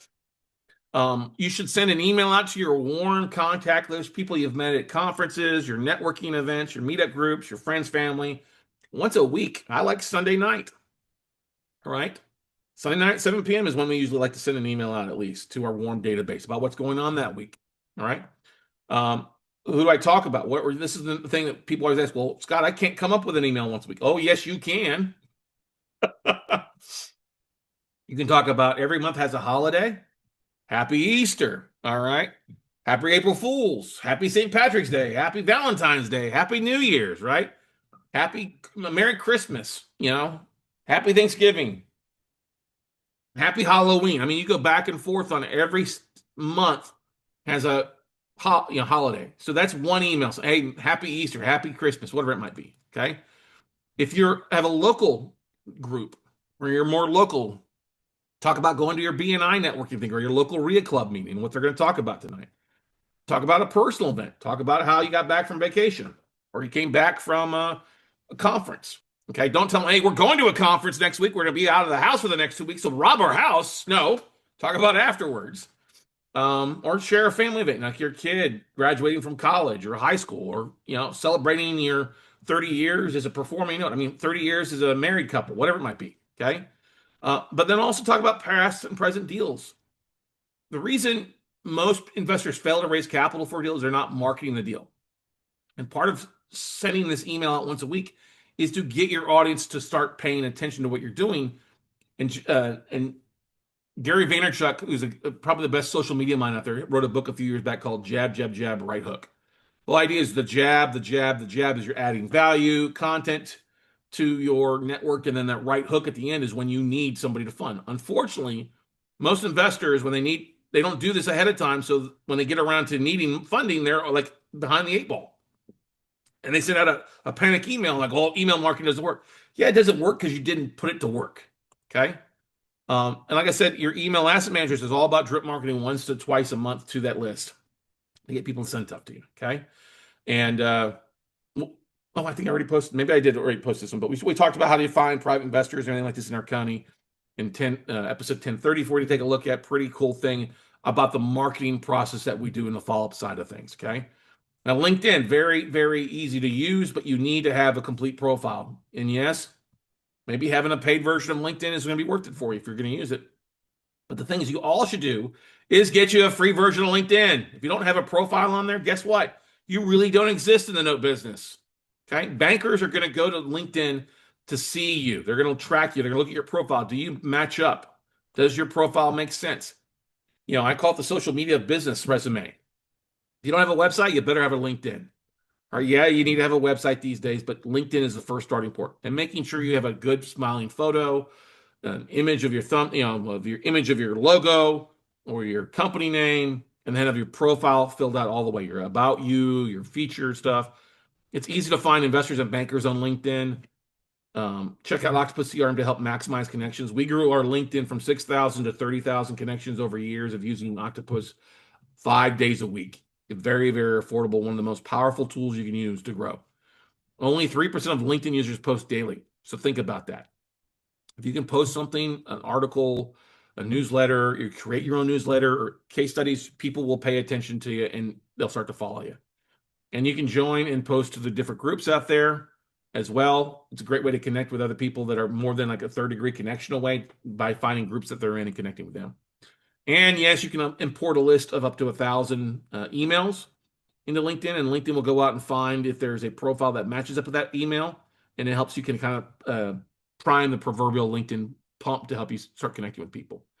Video marketing is just so important these days, ladies and gentlemen. So much more valuable these days than whatever it was. And you have a phone. If you have a smartphone, guess what? You can use video pretty easily.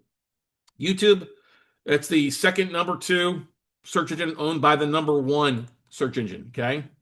TubeBuddy is something that we use to help us grow with keywords. When you post a video, it's besides more than just a video. It's the title, it's the description. We use TubeBuddy to help us come up with that stuff. You can also use different AI tools for that. But you gotta, if you're not gonna take the time to put a good title or description, don't publish it. Keep it private on YouTube until you're ready to publish it. But then make sure you have a description, your keywords and thumbnails. Those are the roadmaps for YouTube to send views to your video. Description, keywords, and thumbnail. Okay. Now you can use like Facebook Live, Facebook Post, TikTok. Most of those have a 24 to 48 hour lifespan, not 28 hours. But it's still good to post on those, especially case studies. LinkedIn Live, or uploading video, long form content, and short content on LinkedIn now works really well to share what's going on with short deals. Short case study videos of 5 minutes or less and have it rinse and repeat.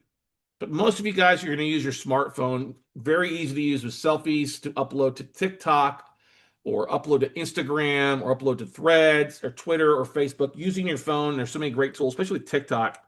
Record something, it downloads it to your photos, and you can upload that video to everywhere else. And we've used short videos to really expand our business a lot over the last few years. We use a thing called the marketing octagon or content octagon. If you take an image of a property you're walking or a property you're evaluating or a note you're evaluating, sharing that content and that short little video across multiple channels. Like I said, photos and stories do best. We'll use buffer.com from time to time to share across multiple platforms simultaneously, especially if I'm going to be out of town or my VA can log in a buffer and upload things, upload short videos and stuff like that gets reposted again and again. Not everyone is on every platform. I get it. But you got to be on every platform these days, ladies and gentlemen. If you're going to be in this for long term, leverage the free activity, the free audience that you're going to get by being on those things. You never know, because you never know who's going to see your stuff. We've raised capital and closed deals on every platform: LinkedIn, Twitter, Facebook, TikTok, Threads. And for something that's free, use it. Okay. And the more you cross promote, the more hits you're going to see.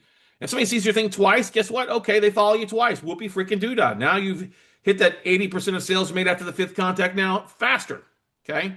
Best time to post is at lunch, 3 p.m., 7 p.m., and 9 p.m. when people are death scrolling in bed at night. Okay. Start with one new platform if you're starting off with, and one new thing each week, and rinse and repeat. Get better at it. Get better at it. It's the only way you're going to do it. We use Restream to repost our longer form videos on a regular basis across all the platforms at once. And we also use Opus Clip to take our longer videos, chop it up into short videos, and post those short videos across every major platform. And it helps us a ton and very, very affordable. Okay. Let's talk about business structures because people are like, oh, well, can I use this? Can I use that? You've talked about funding. You've talked about marketing, raising capital. Let's talk a little about the nitty gritty, the black and white side of note investing. Yes, you've got to have a business entity. And let's talk about how do you structure your dope business. You need to use entities, LLCs. You can use trusts. You can use S corps. Easiest thing for you to do is just an LLC. Okay. Now, people talk about, well, I want to use an LLC in Wyoming or Delaware Statutory Trust or a Nevada LLC. Just use a Nevada LLC. It's going to help you out. Yes, you can create LLCs in your states. Totally agree with that. Okay. But your main operating one, you should probably have it as a Nevada LLC. And don't keep more than $1 million in asset values in a single entity. Okay. If you're going to use, if an individual investor is going to bring 250K to the table or more, create a separate LLC for their deals. All right. Keep your deals and assets separate from your partner's deals, existing business. If you're doing something outside of real estate or outside of notes, have a separate LLC for your note stuff. If you're buying performing notes for yourself, keep those in a separate LLC from the ones that you're buying non-performing. If you end up taking some property back and you keep them as a rental, keep those separate from your note business. You're buying an individual commercial project, put that in its own LLC. If you're going to start creating educational and marketing stuff, keep that in a separate LLC. If you're going to do property management, keep that separate from your other stuff. All right. So yes, you will probably end up with multiple LLCs. It's called good asset management. Okay. Well, can I just use my self-directed IRA, my personal trust and create? Yeah, you can use that, but it's not going to necessarily give you asset protection. It's not smart to fund in your own name or your own IRA. Yes, people will fund playing those deals. But guess what? Do you want a disgruntled borrower coming back after you? Oh, here's your, I can track that person down and go knock on your door. It doesn't happen. But some people are scared about that. The reason we're using LLCs is the whole asset protection. The Consumer Finance Protection Bureau used to be around would target people. You would get complaints, and you don't want them targeting your IRA. Now it's the state licensing or the state Consumer Affairs Division, or what's the other big federal government thing that's tracking debt stuff? Anyway, the reason you keep an LLC, you don't want them to come file a complaint against you personally and wants to go against your LLC. Okay. Now, some counties like Wayne County in Michigan and a few others, in poor counties, are actually suing the trustees for back taxes. I would not be surprised. You see this happen in like New York, Oregon, Washington State, where those communist states or communist governments, I hate to say this, they're losing investor money. So if they see that you've bought a property in your IRA, wouldn't be surprised if they start suing you for back taxes on that property. We've seen it happen before. Funding or joint venture partners, don't do some asset protection. Okay, we talked before about self-directed IRA, LLCs, and having checkbook access. Use NIC, use Safeguard, use Solero Bank to help you out. That trusts are not recommended because yes, you can create a trust really easy, stuff like that, pretty easy to. But if you're going to move it out, move it around, stuff like that, people are just going to want an LLC. All right, just keep it simple. You need to document things. Having an LLC is not just a trip to the Secretary of State and getting a tax ID number. You need to document your transactions, what you're buying from, if you're taking an apartment, who you're using, if you're reimbursed you for other things. So many different things that you have to document. Even if you're a single member LLC, you still need to document these things, okay? And it's important to use a company that can help you out with that. And we love using Laughlin Associates. They've been around for over 50 years of creating and keeping people's LLCs, their corporate veil stuff is so important for you. They help with asset protection and structuring the deals as well. They have an amazing corporate veil protection plan where somebody will reach out to you on a monthly basis and help you create the actual documents and disclosures and notices that you have to put in with your LLC and help you structure. So it's true an LLC, a true company, not just somebody out there doing things. Well worth it. So much cheaper than you would do it yourself or hire an attorney to do it. And they will also work with you to help structure trusts, wills, all this other stuff if you have a lot of other assets out there. They do a biannual event called Magnify Your Wealth Summit, magnifyyourwealth.com. They've done it on the West Coast. They've done it in Texas here. They've done it in Florida. If you want to attend it, it's well worth it. One of the most valuable 3-day events you can go to for asset protection. It's pretty inexpensive, like $3.99 to go to it. Lunch is included on that stuff too. Great networking, usually about 150 to 200 people. If you go to magnifyyourwealth.com and sign up for it, use the code NOTES, NOTES, and then unlock $100 off for you. They do that for all of our clients. And you can also go to lawfulnusa.com to find out more about what they're doing for asset protection. Well worth it. They work with 95% of our coaching students, and they just do an amazing job. All right. And we just recently had Aaron Young on our podcast episode 1086, where he talked about the asset protection for real estate investors and what you need to put in place in today's world, because a lot of people are suit happy. There's ne'er-do-wellers out there. So you got to be smart. Are you going to get sued at some point? Yeah. If you're a real estate investor in the real estate niche, you're going to get sued at some point. To just protect yourself, protect your assets, and go do that. All right. Let's talk about the different exit strategies available with notes, as we're kind of getting to the point where we're getting to the last few sessions here. You buy a note. How do you make money with that note? Well, there's basically 10 plus ways to skin a note, as we like to say. We did a longer form video on this, exit note strategies. You want to take a look at that at some point. But one, you can wholesale note, which is all about flipping contracts. So I get a lot of people like, I want to flip notes, and that's fine.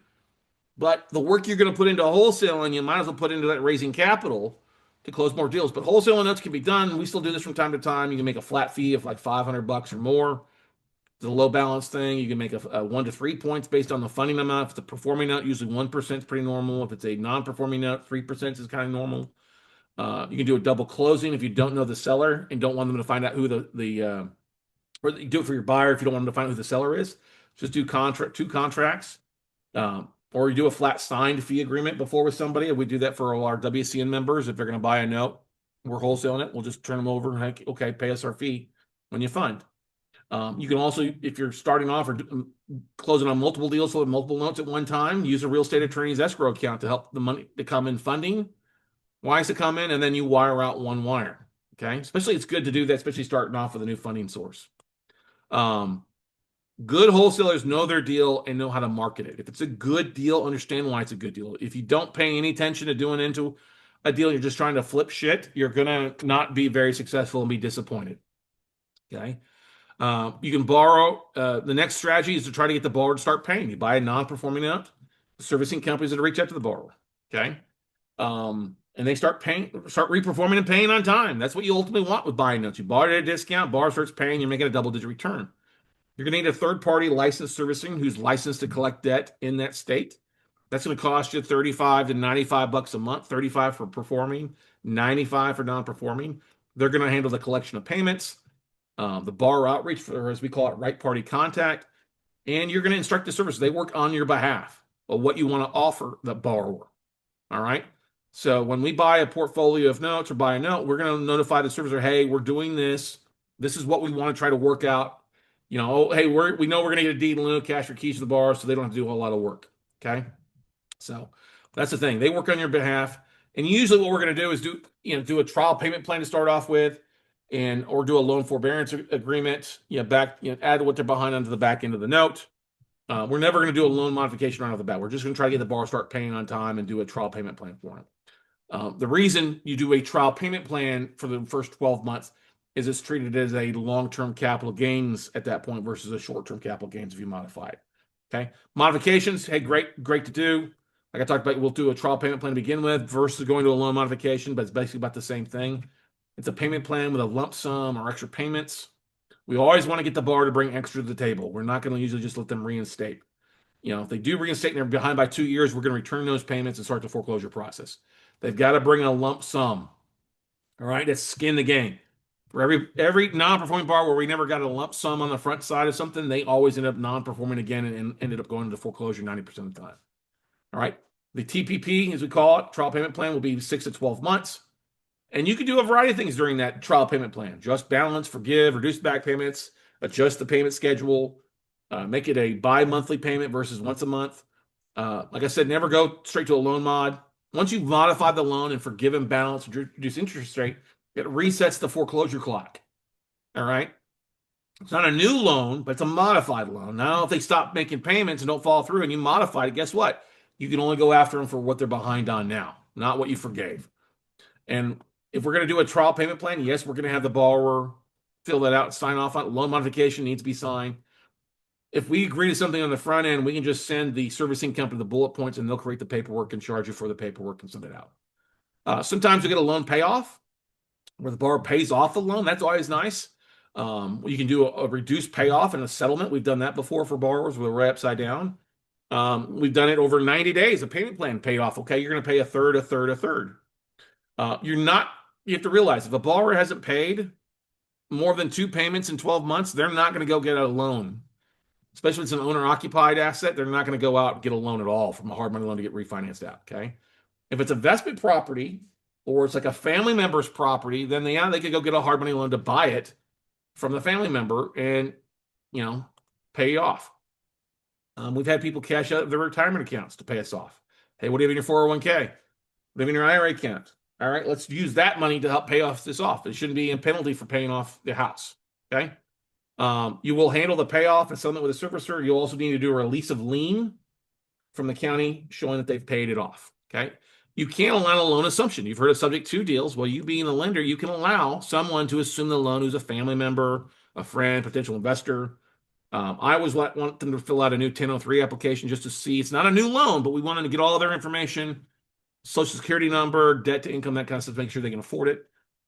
When you're doing a loan assumption or a modification, it's not a new loan. So you do not need to go get an RMLO or an NMLO to go and make sure it's Dodd-Frank compliant. Okay. Most of the time, we're going to keep the existing payments, the unpaid balance, and the terms. We may have modified a little bit, but we're not going to allow them to drop it from a 12 to 6% interest rate unless they're bringing a huge amount to the table. Okay. The borrower, your existing borrower, can quit claim the property to the new note payer, to the sub 2 buyer, and the sub 2 buyers or the assumption buyer starts paying you. Okay. You can do a short sale. If they're upside down, the borrower sells the property at an amount below the payoff, or which is what the short is. The bank has to approve what's getting shorted here. I will approve a short sale as long as I'm making more than what I paid for the note most times. If it's not listed already, we do require them to list the property at 85% of fair market value in the MLS and not use a best friend to list it and drag things out. We're going to make sure that for somebody to come look at the property, they can do it at any time. It's not around the borrower's schedule. If they're not going to allow somebody to come see it, no, we're not going to do a short sale. We'll start the foreclosure. Okay, we'll reduce realtor's commission to 4% because if I'm going to bleed and take a loss, everybody's going to bleed. Okay, if there's no foot traffic, no showings in 2 weeks to 30 days, we're going to cancel the short sale and say let's do a deed in lieu, cash for keys, or consent to judgment, and let you get the borrowers out of the property. We're not going to sit there and drag this out for 2 months, 3 months, 6 years, whatever. Okay, and you can 1099 the borrower for the short to write it off. Okay, so that's something people don't. Tell them a 1099. I think it is, or whatever it is, they can file it if they can't afford it, pay taxes on it. They can file an IRS form 928. I believe that's the form number to show that they're insolvent. If they can't do a short sale, then a deed in lieu or cash for keys or a friendly foreclosure. Basically, we let the borrower walk scot-free. The borrower will deed the property back to the bank, back to us. We will either give them obviously they deed it back. We're going to give them forgiveness of debt. Some banks previously were trying to get the borrowers to sign off on a second lien or an unsecured lien. We don't do that. We're just going to forgive you. If you're going to deed it back to us, we're just going to forgive you the debt and let you walk. Cash for keys, $500 more to help expedite taking the property back. We've done up to 75 grand before for cash for keys. Normal is about 5 grand or less. Okay. If we're going to allow somebody to do a cash for keys, we're going to want the property in good condition. We want it clean, swept, vacant, obviously, and it helps them avoid a foreclosure on their credit. And we want to make sure there's no other liens on the property above yours. I don't care if there's municipal lien or small little liens, but we want to make sure there's not a second lien on the property, because if we accept the deed in lieu, it puts that second now into first lien position, and it's not a good thing. If there is a second, then we do what's called a consent to judgment or cash for consent.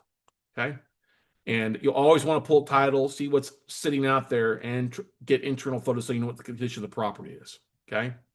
Because if you take a deed in lieu, cash for keys, you can't 1099 them for the difference above in most states. Most states are a one action thing where if you're foreclosing, that's one action. Some states are two action where if you foreclose and you don't get enough back what was owed, you can send a 1099 to the bar for the amount that wasn't paid off. Okay. You can sell the asset to another investor. If you've created value knowing which way the exit will go, if you bought a note, the idea that you're going to try to get the borrower back on track and the borrower's just been a pain in the ass and you don't want to deal with a foreclosure, like if it's in Cook County, sell it to another investor. Um, if it's in a, you bought it as part of a portfolio and you know the borrower is going to drag this out, just go ahead and sell it to somebody else, make a quick 5 or 10% profit. If you do that in 30 days, that's a pretty good annualized yield for you. Okay. Many funds, that's their whole goal, is to buy the notes in bulk, work to modify it in 90 days. If the borrower doesn't come to the table, start performing in 90 days, they sell it at 10% or greater of the purchase price. If you make 10% in 90 days, it's a 40% annualized return. Think about that. Okay. Sell to local investors, market via local meetup groups, real estate clubs, Facebook groups that you got to deal. Even if it's a handyman special, if the borrower, you find out the property's not in good condition, borrower sign it off, sell it off to somebody else. You don't have to do the rehab. Find you a investor friendly realtor. If you need somebody, let me know. We've got a whole network of people that can do door knocking, property inspections, door locks, all those type of vendors for you. We can help out with that. Okay. Number 9, if a borrower's not going to play ball with you, can't pay, won't short sell, won't respond to you, you're just going to have to foreclose. Like I said, we talked about foreclosure costs. Non-judicial foreclosures are faster, cheaper, starting at about $1,000, $1,500 for the cost. Judicial foreclosures, you got to go through the process of foreclosing through the judges and the court system. That's going to be a minimum at least $2,500 or more. You're going to pay that as a retainer to the attorney. And sometimes you might get some retainers back if the borrower works, but other times you won't. You can either A, sell the property at the foreclosure auction and make money at the sale. You will give bidding instructions to the attorney foreclosing. And we'll often say, okay, give us up to 80 to 90% of the as-is value, the payoff. If you're owed more than the property's worth, if there's a ton of equity, you may want to make the opening bid your full legal balance if there's a lot of equity above and beyond what you're owed. Okay. We have one note right now. Borrower owes 200, the house is about 300. We bought it for 170. Our opening bid at the auction is going to be the full 200,000. If it sells, great. If it doesn't sell, we now own the asset and it's worth 300. We'll sell it. If it sells at the auction, okay, we make 30 grand in 6 months. Okay. If it's not sold, you now own that property as an REO. Go change the locks, go evict the tenants, and go that route. Okay. But the foreclosure is basically going to clean title for the most part. Taxes are not going to get paid. Some municipal liens like water liens, weed liens aren't going to get wiped out. Those will have to be paid, but that's okay. Sometimes you can negotiate those down with the county. If you take back the property, make sure to place a lien on the property in the amount of what your investor lent you as a first lien, or over encumber the property with a second lien above what they invited so that you don't get these unscrupulous shysters who'll go slap a fraudulent lien against a property. You'll see that happen from time to time. Okay. And that's an asset protection we talk about doing in our 2-day class. Okay. Now, we talked about the whole goal of buying a non-performing note is to get the borrower back on track. Well, guess what? When they get back on track, it's called a re-performing note. You can turn around and sell that off. And yes, you can sell it. You can sell it after you've gotten 6 to 12 months of on-time payments. I prefer 12, especially if the borrower brought a chunk to the table. I'll look at 6 months. Okay. You want to make sure that note is with a third-party servicing company, so you're adding value, not self-servicing. You can only sell off of the P&I payment. If the borrower's making extra per month, you can't really throw that in there, especially if it's just for a limited time. Your basis is going to be the P&I payment times 12 divided by what type of return they're looking for, or a percentage of the value to see what it is. Okay. You're not going to sell it above the legal or above, if the value is above what's owed, you can't sell it for full value. You have some idiots out there trying to sell a note at the full value of the property when they're only owed like 200 grand. I'm like, that doesn't make any sense. You understand what you're bidding. Okay. Borrower may still be behind, but they've paid at least 6 to 12 months of on-time payments. Great. I'll consider that a performing note. I don't care if they're a year or two behind, but they've made 12 months on time and they're working towards that back bounce. That's really considered a performing note to me. Of course, there's bankruptcy loans. If a borrower files bankruptcy, that's a good thing in the note business. For you in the real estate business, if you're trying to deal with a distressed borrower and they file bankruptcy, guess what? You go on to some other deal. Well, for us, we love it because we've now got an attorney to talk to, and your servicing company will help you out with that. They'll usually often have a bankruptcy attorney to help collect on your behalf. I'll talk on your behalf. BK Chapter 13, that's going to turn into really a debt restructuring. You can actually pull the bankruptcy filing at pacer.gov and pull up the individual bankruptcy report, whether it's a 13 or a 7. But basically, a BK Chapter 13 is going to be a 5-year payment plan to pay off what they're behind on. So they still have to make their existing payment, but they're going to pay a little bit extra. You have the right to not approve the payment plan if it's failed or bad. And it's often BK Chapter 13s that are paying are often sought after by firms at 80 to 90% of what's owed. You can discharge the mortgage from payments if the plan fails and restart foreclosure. A BK Chapter 7, though, is going to be debt liquidation. The family does not get to keep the house. It becomes an REO because you're going to finish the foreclosure, or you can do a deed in lieu of foreclosure if the bar does not comply. All right. You can do a deed in lieu or foreclosure if the bar does not comply. Now, there are some other revenue sources with note investing that turns into deals on distressed notes. You can use these distressed note leads as potential subject to deals, lease options, wrap leads, distressed home sales or short sale leads for realtors if you've got a good realtor network. You can also target some of these for owner financing leads. Hey, don't lose your home. We can help you sell with the owner financing.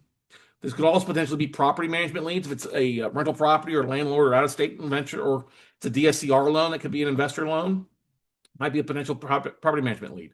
With performing notes, what we see often is if it's an owner finance notes with some seasoning, or it's an older owner finance notes, these could potentially be mortgage broker refinance leads. Hey, let's get you out of your 10% mortgage into something at 6 or 7%. You got all this equity you've been paying on time. Okay. Also could be potential property management leads as well if they're willing to sell or it's an investment property. Okay. Session 11 is all about if it's a deal or a dud. Things to consider before buying. There's a whole lot of things that you want to go through when you're doing the, when you're thinking about notes. What's going on with that deal? City issues. What's the values? What's the days on market? Does it look like it needs some things? We talked about size and population in the city. Where is it located? Are there colleges nearby? Okay. Does the asset meet your strategy? Does it make sense to do with performing notes or reperforming notes for cash flow to keep that borrower back into it? Are we going to get a decent amount of profit if we do have to do a deed in lieu or foreclosure sale? Are we going to be able to keep it in our portfolio if we want to do it, or doing, rental thing? Those three things are the most important things. Is it going to meet your strategy? You want to avoid weird ass assets or unfinished projects or just stuff that looks like crap. All right. We always want to try to make sure that the note has three profitable strategies. The first one being, if it's occupied, can it become a reperforming note? Will it make sense to do deed in lieu of cash for keys? Is it going to make money if I have to take it to foreclosure and it takes the full foreclosure time frame? I don't really care about rental or new note sale or origination. If I owner finance it, those will make money, but it's usually going to be a single digit return. I've got to make a double digit return for A, B, or C, especially if I'm using other people's money. You also want to think about, has legal started? You want to ask to speak to the attorney or see the attorney notes. You'll be able to see the servicing notes and should request it as part of your due diligence process, plus the whole collateral file. We talked about checking bankruptcy on Pacer. And look at the state's statute of limitations for debt collections. Every state's a little bit different on that, okay?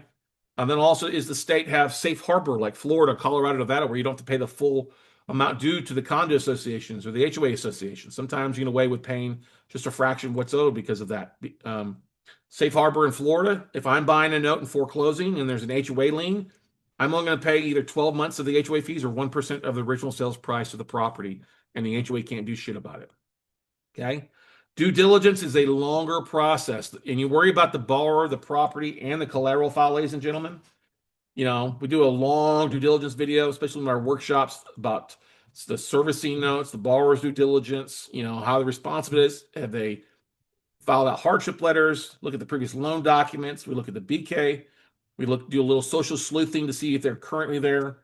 What are they saying on social media? We also, if it's a vacant property, we'll look at neighbors and family members trying to find them out. And we'll also look at past and present employers based on the loan documents they provide. Obviously, the property is important. We'll look at values of as is in 30 days. We'll look at the exterior condition. We'll look at the market conditions. Is it in a good area or a rough area? Always put eyes on the asset before funding, making sure that property is there and not trashed out or gone or wiped away. Look at nearby sales and comps. And by nearby sales, we mean nearby sales, not something that's 5-10 miles away. Always order a broker price opinion. You can do that through us at weclosenotes.com, or get a realtor to pull a CMA if you know somebody that's local. Look at the taxes and pending tax sales, code enforcement liens, activity in the neighborhood, previous MLS listings, the rent rates, the HOA, condo association. Some places you can't rent, or you got to be age appropriate. And then look for any of these special assessments that may have been filed by the association. And then, of course, crime maps are always a good thing if it's in a city with one of those. Of course, you will not get interior access on most of these notes because if it's not listed for sale, you're going to base most of your stuff off of exterior conditions. Okay. Use Zillow up front, and then to make your offering, use Zillow, Trulia, whatever. And then once your bid's accepted, then you'll order a BPO and do a much more deeper dive into values. RPR uses a free AVM tool if you're a realtor. I also like to call the utility departments or the city departments to find out if it's occupied or utilities are on. And I can always, if I find that the value is below what was stated to me on the spreadsheet, I can always reduce or fade my bid with proof that the value is less. And the seller can either accept it or they can cancel it and I can move on.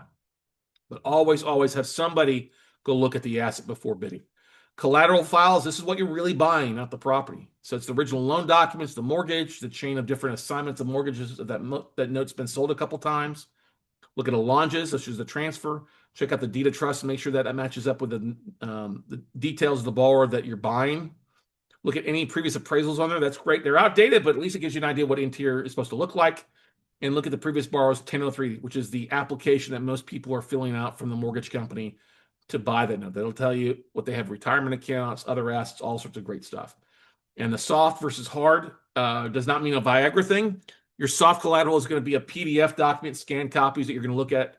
And then after closing, usually within 30 to 45 days, you'll get the physical or hard copies sent to you from the seller. Your team of vendors is important. This is not a business you do alone. You're going to have vendors out there to help you. You have your servicing company. They're going to, like Covey Financials, who we use, coveyfin.com. There's Madison Management. There's Allied Servicing. There's FCI Lender Services, which is pretty horrible, but they're there. You also have Land Home. There's a whole lot of other servicing companies out there. Essence Servicing is kind of the expensive one. You're going to use a title company for O&E reports, or a vendor. You can order O&E title reports from us at weclosenotes.com, or use a company like Pro Title USA. You're also, one of the most important things is knowing the value of your company or value of your property. And you're going to want to order a broker price opinion from us. We can do that for you. You're going to want to hire foreclosure attorneys. You can either do the servicing company will have their own list. You can use legalleague100.com if they don't have somebody, or you can use like a referral from other investors. As far as collateral review, you want somebody to look at, make sure all the documents there. You can use like a company called CSC, which is out of Dallas. You could use another company called Richmond Monroe out of the Ozarks. We also provide collateral review. That's going to cost you about $150 per file. To give you a bit of an idea, of course, realtors are important to help you sell the asset. You can go to realtor.com. You can use nard.com to find realtors to help you sell the stuff. But when we order BPOs, we have a third-party vendor with nationwide realtors, so they're able to get a realtor to go out and pull accurate comps and take some photos for you, right? Property insurance is going to be something that's important to protect your investment. You can use Ross Diversified Insurance out of Orange County, the National REI Group out of Kansas City, or US Risk, which is located here in Texas, but they do stuff nation. All these three of these companies do stuff across the country. Property preservation, especially in the winter, if you're buying something in the north, if it's vacant, you want somebody to go in and make sure the water's turned off and everything's winterized for you. And like I said, you can order your due diligence directly. We have an amazing group of vendors that we use for our students.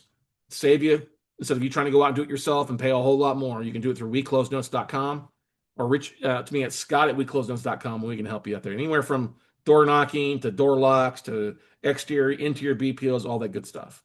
Okay. Now, what comes next for most of you? Well, I want to first of all say thank you for hanging around for about 2 hours with me here. But the next thing that most people do is they sign up for our virtual note investing workshop. It's a 2-day workshop. You can get signed up for it at notebuyingfordummies.com.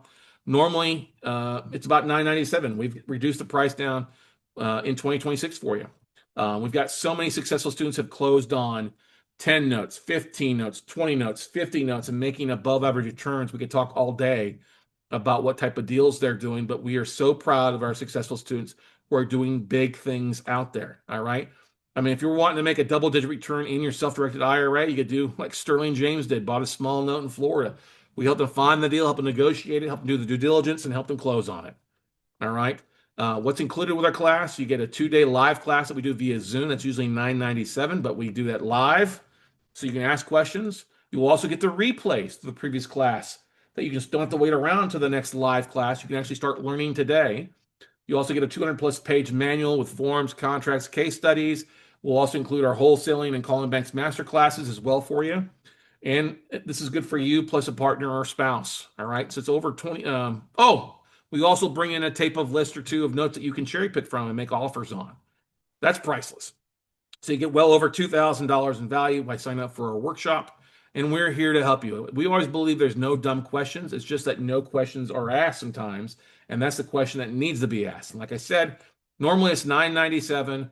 We're doing it for the low price of $297 for you guys now. It's going to notebuyingfordummies.com. That's our Saturday and Sunday classes when we host it, usually from 8 to 6, 8 to 7 at night.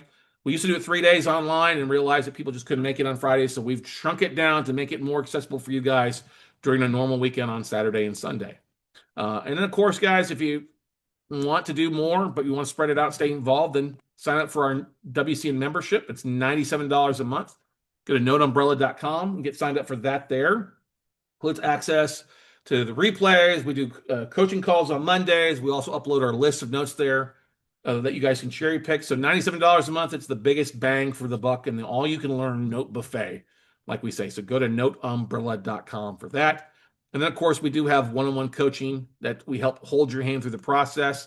What's involved with a note coaching program? It's at least 8 weeks of one-on-one coaching calls. We do via Zoom. You get my list of 5,000 plus asset managers. You get my 12 hedge fund contacts. You get a year of the WCN membership. We'll help you with raising private capital. You get VIP access to me. After you do your 8 to 10 weeks of coaching calls, you come spend 2 days with me here one-on-one in Austin, Texas. And then we do a follow-up call via Zoom 6 months later. And we will help you find your first deal and help you raise capital to fund that deal. We are here to help save you money and make you money. If you're going to invest some time in the coaching program with me and money, we are going to work our ass off to help you make that money back. Because the cost, it's not the cheapest thing out there. It's right at 25 grand. But we do offer a discount if you pay in full. And we also have the availability to do a 24 to 36 month financing program for you, where we've got a third party vendor that will help with that, or we'll help you with that as well. So if you're wanting to finance your one-on-one, we do offer it through Ease Coaching. It's 2 years of W-2s. You got to make $40K per year, have a 620 FICO. And like I say, they'll spread the payments up over 2 to 3 years for you. So your monthly payments could be about $500 a month. There's no prepayment penalty plan for that. And that payment starts in 45 days. So you can get rock and roll on. And most of our coaching students that go this route, we're going to find you a note that you can purchase that's going to pay you $500, $600 a month. So you can start paying, it starts paying your coaching program for you. So you may can even get into it with nothing out of your own pocket if you qualify. Okay. Like I said, we've got a whole, our normal total cost is already at 25. If you do a 30-day paid in full discount, we'll drop $5,000 off it. So you set up, and then we can set up, or we can set up a monthly payment plan. Bring a chunk down. We'll have it paid over 12 months. Or if you want to do the third-party financing, you can do that. It's a full year coaching, and like I said, we have a 95% success rate. The 5% success rate, 5% of those that aren't successful either disappeared or were not coachable people to follow through. We find deals for you by giving you our access. All right. And we've just went through this here. We're willing to help you get this rock and roll. If you're wanting to do something, let's talk about the coaching. But like I said, guys, we can find out in just a few minutes, in hours, not days, if you're proof of that, and get you rocking and rolling. If you'd like to dive in that, let me know. We're glad to send you the link to get this a short 10-minute application. But I think for most of you guys, it's going to be the next step is to sign up for our 2-day workshop at notebuyingfordummies.com. It's the biggest bang for the buck. We're going to show you, like I said, how to find, fund, flip, flow, due diligence, raising capital, how to find these deals. We're going to hold your hand through it for 2 solid days with yours truly. Now, are you going to learn everything about the note business in 2 days? No, you're not. But you're going to learn a whole lot more from me because I'm not going to blow smoke up your ass. No pitch, no pitch run to the back of the room or any credit card. It's 2 days of nuggets and knowledge with the note guy. All right. So, like I said, normally $997. Get signed up for this today at notebuyingfordummies.com. And like I said, guys and gals, we're here. Thank you for listening. And feel free. If you got questions, want to talk more about coaching or the class, book a call with me at talkwithscottcarson.com. That's a 30-minute call or Zoom with me. It's free. Talkwithscottcarson.com. And let's help you take your business to the next level, ladies and gentlemen. All right. Thank you so much. If you're going to hang around for the live version of this, we'll dive and tape if you watch the replay. Thank you for listening. Thank you for watching. Go out, take some action, and we hope forward to seeing you at the next virtual note buying workshop.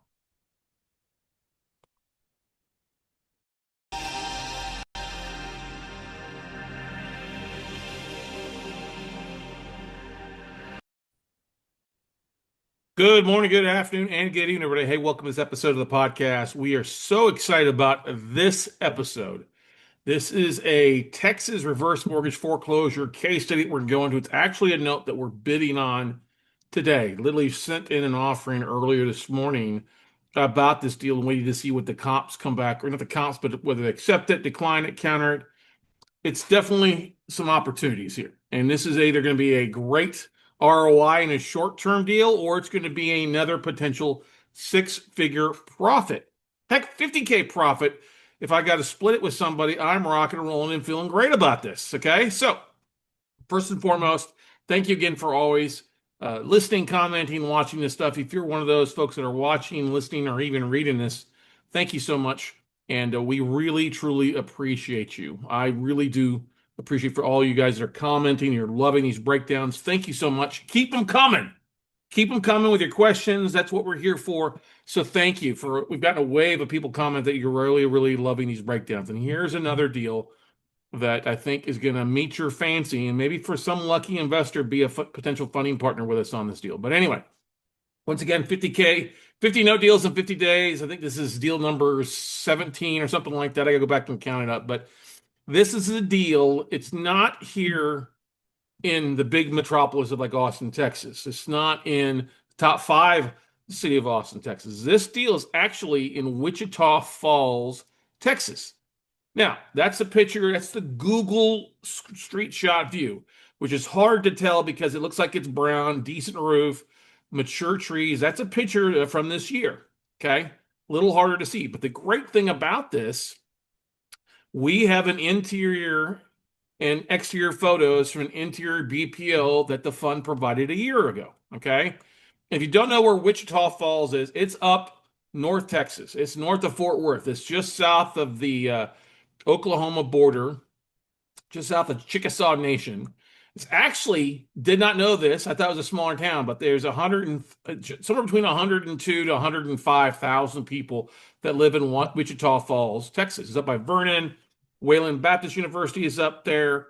Midwestern State. Um, there's Vernon Community College, something like that. It's the 43rd largest Texas city. Now, to give you a bit of an idea, it's the same size as New Braunfels, Texas. All right. It's bigger than Georgetown, Texas. I was surprised by that. That actually kind of shocked me today. So I was like, oh, it's a pretty good sized town. That population size meets our minimum requirements. I want to see at least 50,000 or more people in most cases. I'll go down to 20 or 10 if it's down the coast where I grew up in Ingleside and Aransas Pass because I know that area. But I've never bought a note in Wichita Falls, Texas. Now I've had stuff. I take that back. I have had some stuff in part of portfolios we bought and sold off and things like that. But this is a deal that I'd be willing to make that trip up to Wichita Falls, Texas, because there's actually another one in Wichita Falls that we'll talk about probably tomorrow or the next day. But this one is a bigger asset, and I think the profitability and the numbers behind it really do make sense. So let's dive into the numbers. Now, the great thing about it is this was a picture from the actual BPO, which I like. Wow, that's a nicer looking photo. And that's just from a year ago. Okay. And I'm like, oh, that looks pretty good. I like that very much so. Now, give you a bit of the numbers. This is a HECM mortgage, which HECM stands for high equity convertible mortgage loan. It's basically what we call a reverse mortgage. Somebody lived in the property, they had a bunch of equity, they hit 62 years of age, decided to tap into that equity that they had and pull some money out of it, and they live in it, and then unfortunately they've passed away.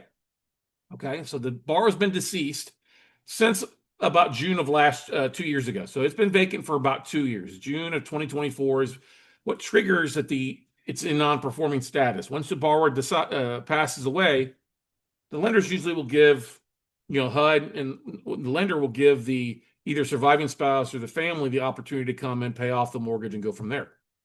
Well, that didn't happen, so it's proceeding to foreclose. Now, it is a good-sized house, 3-bedroom, 2.5-bath, 2,630 square feet.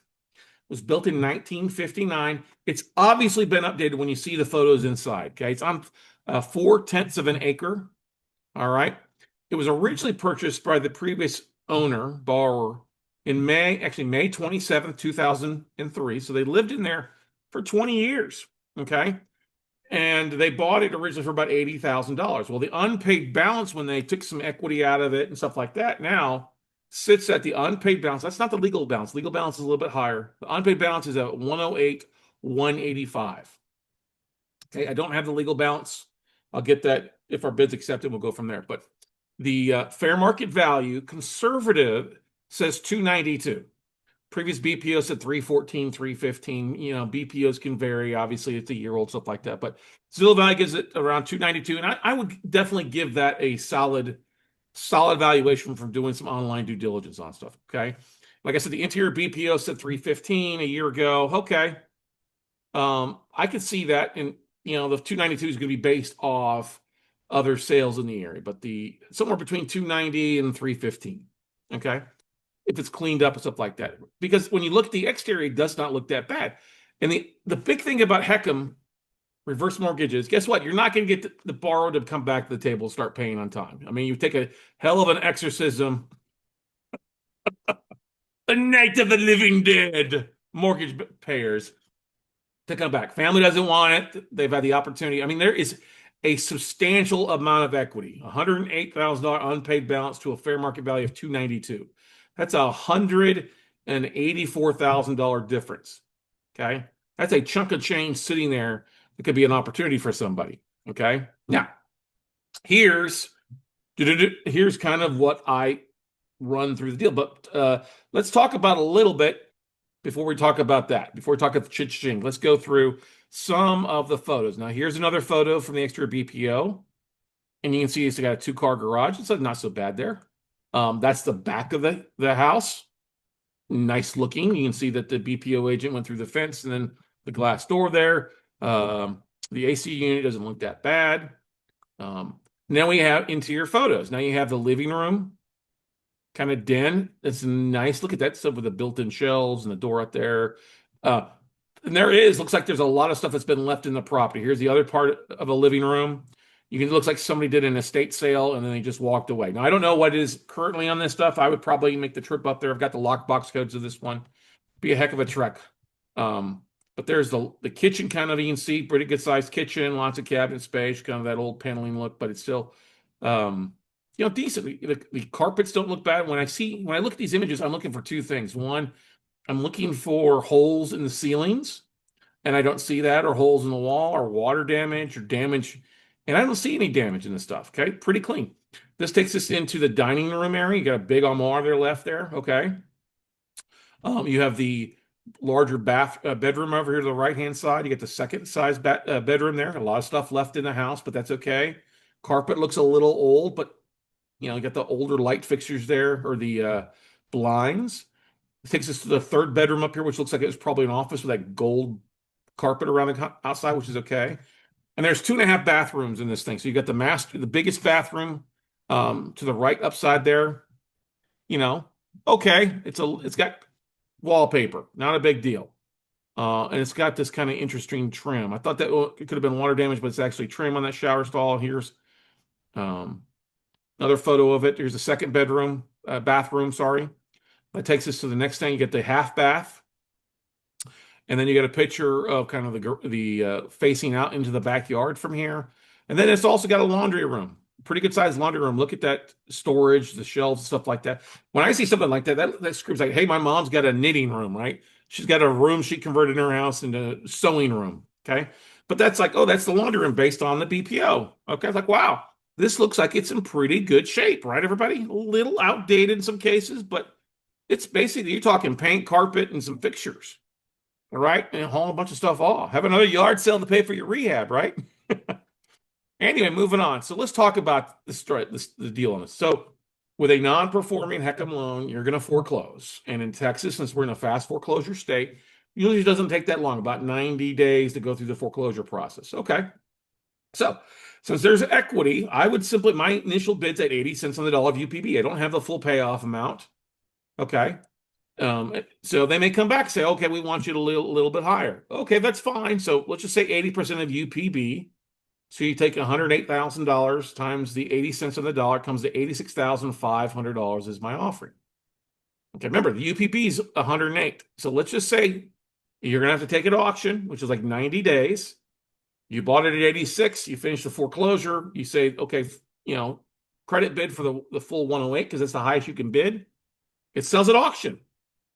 You make $21,600, 21.6K. I'm gonna put an asterisk next to that in roughly 90 days.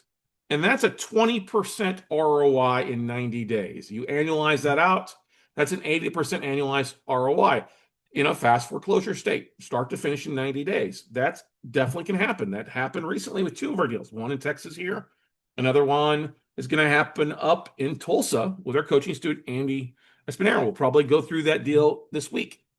So that's not so bad. If you've got your, $87,000, $90,000 for some little bit of holding costs or stuff like that along the way, that's a pretty good ROI. Quick money in and out of a deal. You ain't got to deal with any maintenance. You're not dealing with anything at all on it. You're basically finished the foreclosure, getting paid a check within 30 days of the auction taking place. And that's up at Wichita Falls. Okay. Now, let's say it doesn't sell at auction. Okay. And you take it back and it becomes as an REO. Well, then your goal with that really wouldn't be to keep as a rental. You could, but I'm not diving in the rental spot right now. Because there's this huge amount of cash, right? Fair market value, $292. All right, that's a lot of profit. You're in about 30, under 30 cents on the dollar when you think about it, right? In at 86, it's worth 292. 86 times 3 is enough, right? Okay, so let's just say you put a full 50K rehab in the property. That's internal paint, new carpet, and new appliances. It doesn't really need anything else for the most part. But let's just say you got to throw a new HVAC in there at 10 grand. 50K rehab. Well, if you figure in that, okay, you're going to sell it for 292, that's the value of the property. You're going to lose 10% in closing costs and commissions. I'm just going to throw that in there. That might be a little high, 29 grand, but we're just going to figure 10%. Okay. So you take your 86,000 purchase price plus your $50,000 in rehab costs, and then you throw in the $29,000 in closing costs. Okay. That's 165 total costs from your 292. That's still a chunk of $127,000 potential profit. Cha-ching, cha-ching. Yeah, baby, I like that, don't you? Well, yes. Yes. Yes, yes, yes, yes, yes. We all love that kind of stuff. That's a good six-figure deal. That's 100% roughly of ROI if you're using your own money, right? ROI on that's like 102, 103%. You're sitting pretty freaking good. 127, it's over 100%, all right? And that's if it took a year. If you could do this in 6 months, 90 days in, 90 days out, guess what? That's almost a 200% ROI. It's actually more than 100% ROI because you figure you got 127, you're into it at, no, it's under that because your costs, 86 plus the 50 is 136. So you're at 90 something percent. Phenomenal, right? Good enough. Okay. Now, the question most people are out there like, well, Scott, this sounds great, but I don't have money to buy notes with. Oh, shucks. Oh, woe is me. I'm going to cry me a river. No, you're not. Okay. So get out and start talking to people. We're teaching a class actually right now, marketing for money. And it's the halfway point. And this is a great deal. Talking about raising private capital from IRA investors in the Lone Star State, fast foreclosure state, still relatively fast turnaround time of 90 days to buy and sell in most places. Okay. That's going to be the one tricky thing is looking at the days on market in Wichita Falls. Okay. And something like this, I'd be willing, you could fire sale the thing faster and still make a good chunk of money, still make 100 grand, give or take a little bit. All right. So let's talk about what if you don't have your own money, but you go out and raise capital. Let's just say you find an IRA investor who's got money sitting on the sidelines and he wants to make 10% on his money, his or her money. No offense, their money. Okay. His or hers. All right. So you're still buying 80% of UPB. So the 108 of the UPB times 80 cents a dollar, it's 86.5. Okay. All right. You sell it at the auction. You're still going to make 21,600 in the sale. But what did your money cost you? Well, if you were to take 10% of your money and you borrowed 86.5, let's just say it's that for simple purposes. So then that's 8,650. That's 1 year's of interest in 10%. If you did a 1 year prepayment penalty, that's what you got to pay. But honestly, I would just say, hey, I'll give you, we in and out in this 90 days, I'm going to give you 90 days of funding. Say it's less, say I'm going to guarantee you 90 days, 1 quarter payment. So you're making some money. So You take 8,650 divided by 4 because it's 90 days. That's a quarter. Okay. So that means if you made 21,600, you're only going to pay $2,162 to your funding partner. That's $2,162. That still gives you a nice whopping 19 grand in profit, net profit. Is there going to be some servicing costs? Is there going to be some foreclosure costs? Yeah, no, they're going to be a little bit along the way, but I guarantee that the legal balance is going to offset that. All right, so we're just working with numbers. We're going to say it's a wash. Okay. All right. 19 grand. Now, what's your return on that? Infinite. Your return is an infinite return because you're not using your own money. You borrowed the money. And you borrowed the money basically. Well, I take that back. You would have to, if it's sold at auction, you only borrowed 86, you would have to pay taxes on that 19 grand. Okay. So that's, that's okay. You paid your investor back there 86.5, and they also made $2,162 in 90 days. That's a pretty good return to them. Okay. In 90 days, that's really good, actually. Okay. If you do that for 90 days and it only takes you 45 days to sell, it sells at auction, they don't make a 10% annualized return. They make a 20% annualized return on that. Okay. Do you understand compound interest, how that works? All that great stuff. Yeah. So 19 grand, you use somebody else's money, buy it, sell it, the property in 90 days, it sells at auction. Might very well happen because it's such a low investment to value. I didn't figure this out, but if you just look at the payoff, the 108 divided by the 292 value, it's 37 cents on the dollar. 37 cents. You're into it at 26 cents on the dollar because you take off about 20, 25 cents on the dollar off before you're sitting even prettier, right? All right. Now let's talk about what would happen if it didn't sell at auction and you took the property back. Okay. Well, if it doesn't sell at auction, now you want to turn around and list it as sell it as an REO. So remember, fair market value is about 292. We're just going to say a 50K rehab. You're going to say, okay, if you add 13.6 is your cost of money. So 50K plus your 85K is 136,000 is what we're figuring that. All right. So 13.6K is a year of interest if you borrow 136,000 at 10% interest. Okay.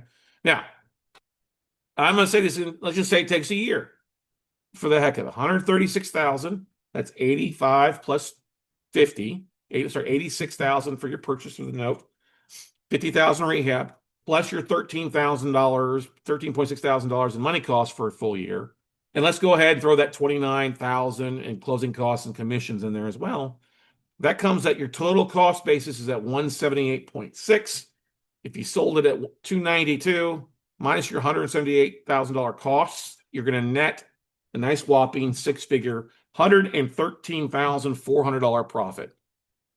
That's pretty stinking good. Now remember, those closing costs include commissions, title fees, stuff like that.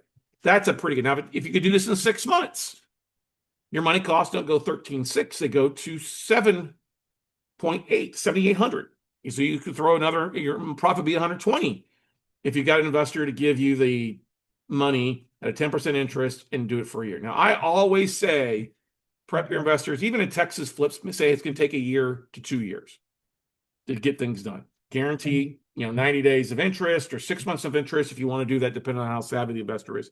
But most investors that are looking for deals to fund, it's sitting there burning a hole in their pocket. Okay. Now, when somebody sees it's like, oh, that's a pretty good profit, I'd like to make some.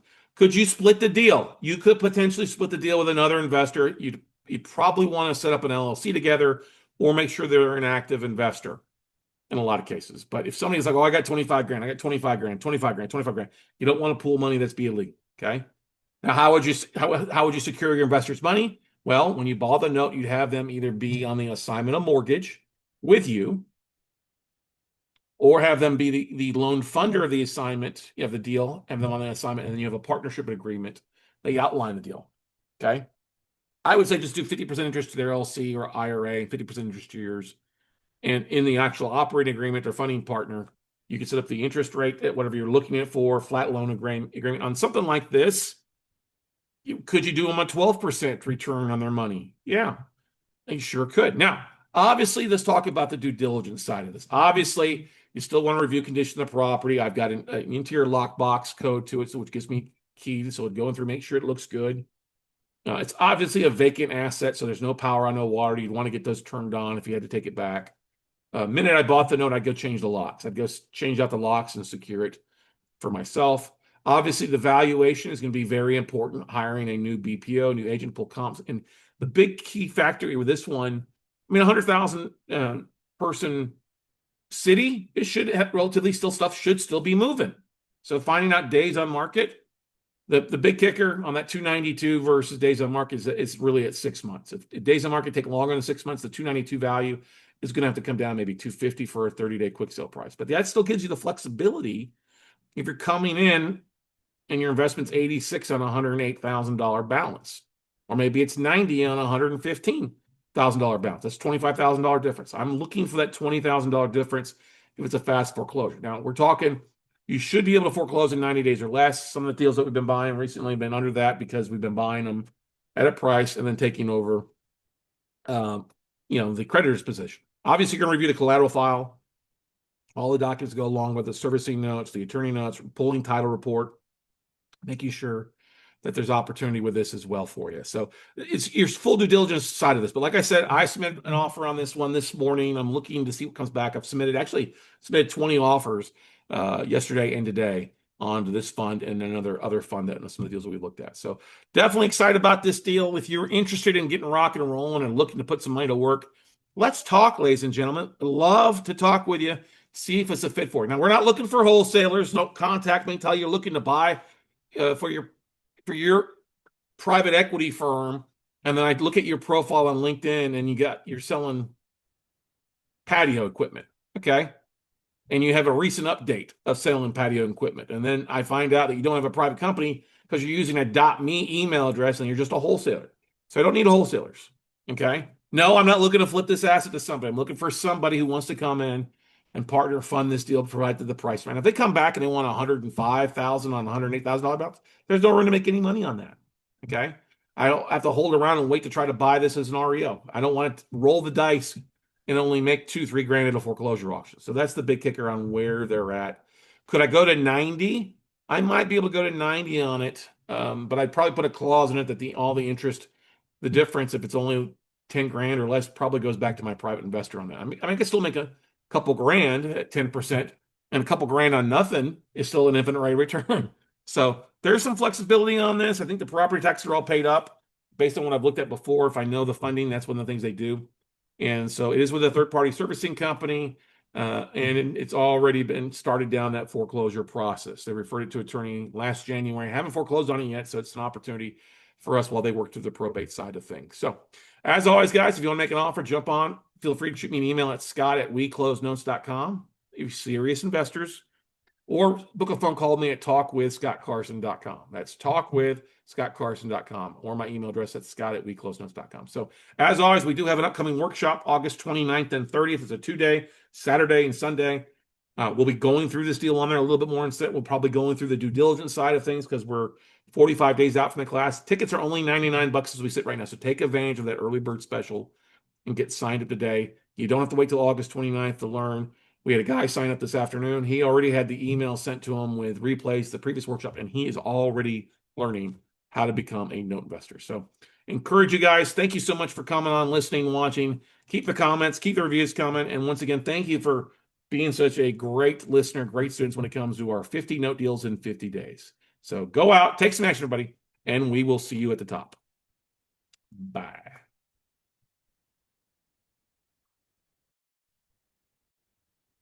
Good morning, good afternoon, and good evening, real estate and note investor. Scott Carson, excited to be here with you today to talk to this specific case study deal on arbitraging and making anywhere from an 11% return to an infinite rate of return. Now, nothing beats infinite.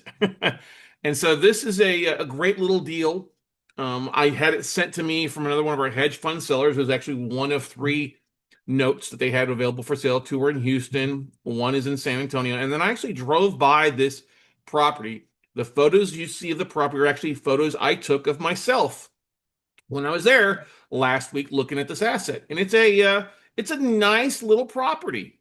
It's a performing note. It was owner finance. Seller's looking to sell this one plus the other 2. And I think this is the most attractive one out of the bunch because it's a lot of pride of ownership. It's owner occupied, and you can tell that the borrower really has done a great job and really wants to stay there. Houses, but it's not the biggest property by any means, but this is a great deal and a great example of how you can either use your own money and make a double-digit return on cash flow, or you can also use somebody else's money, OPM, other people's money, to pay for purchasing the note and still cut yourself in for a couple $100s a month in cash flow.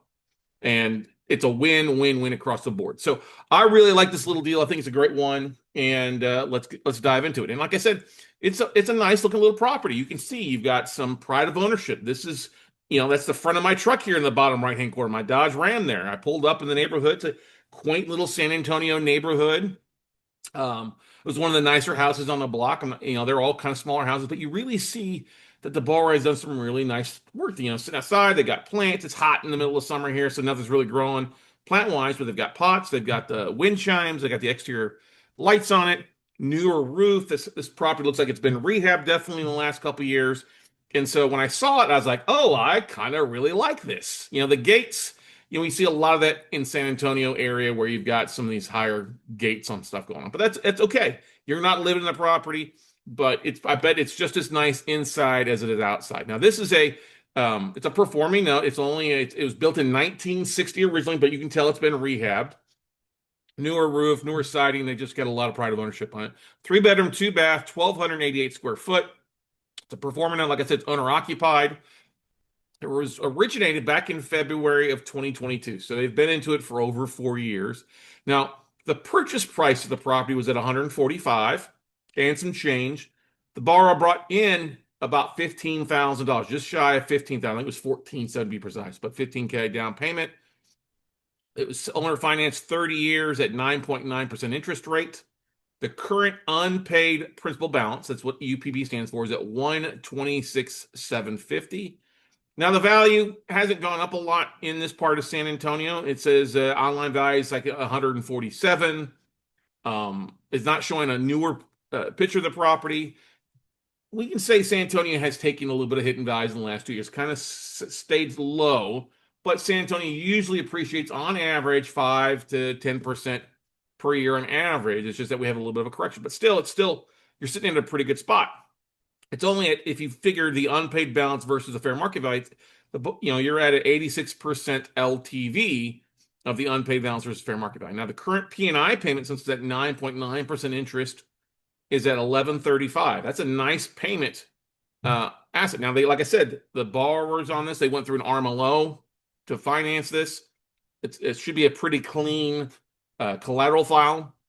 It is with a third-party servicing company, and they are on time. They always pay by the 10th to the 12th of the month, is what the notes in the spreadsheet said, which I love seeing stuff like that. Okay, so it's through a third-party servicing company. You can literally step into cash flow by buying this. Now, when I asked the seller what they were looking for on this, they're looking for roughly about 90 cents on the dollar, in the 90s, okay?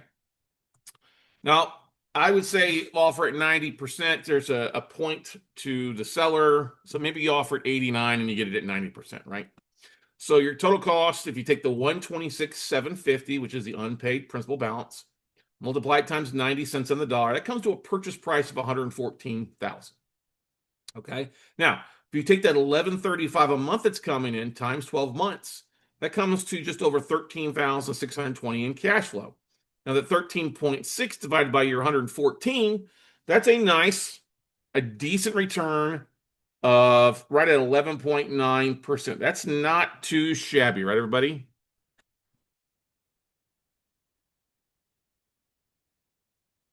Now, if you take away $35 a month for servicing costs, since it's performing out, that drops it down to 11.5% cash and cash return. Okay. And you're sitting at a 77.5% of investment to value. Buying at 114, it's worth 145, 46, 47, give or take a little bit. That's at a pretty decent, safe investment of value. I like being below 80% of my performing notes on something like that. Now, the great thing about it is there's a $12,000 difference that you're basically at between where you buy the note at and the payoff amount. Okay, so if you're buying at 114, they owe 126,750. You're at a nice difference between the unpaid balance and what you're buying that note at. Now, if you just consider to collect payments. They're going to pay you off over the next, 26 and a half years. There's still 308 payments left available. All right. So that's a great deal, great solid base hit ROI for your self-directed IRA. But what if you're sitting out there and you're like the guy Alex that I talked to yesterday? He's like, I got some money, but I need to make my money go further. I don't, I want to get some cash flow, but I would prefer to get infinite rate of return. Well, that's where using other people's money comes into the situation. 11.9 or 11.5% is not bad. That's better than what you're going to see most of the time out there in performing notes. But let's talk about arbitraging. How about you bring in somebody's self-directed IRA money and you put that to work? They fund your deal and you're making a split of the cash flow. You're paying your investor a good return and then you're keeping the difference. Let's go through the numbers on what that would look like. Okay. Now, if somebody's going to bring in $114,000 to fund your deal and they're passive, the money's not been going to work anything, then what I would do is I would offer them an 8% interest rate. If you can get it cheaper than that, 6-7%, by all means, great. But offer 8% for other people's money. It's getting them into a deal. It may be a 3 to 5 year deal or longer, but you're going to give them a good return at 8% where they don't have to do anything.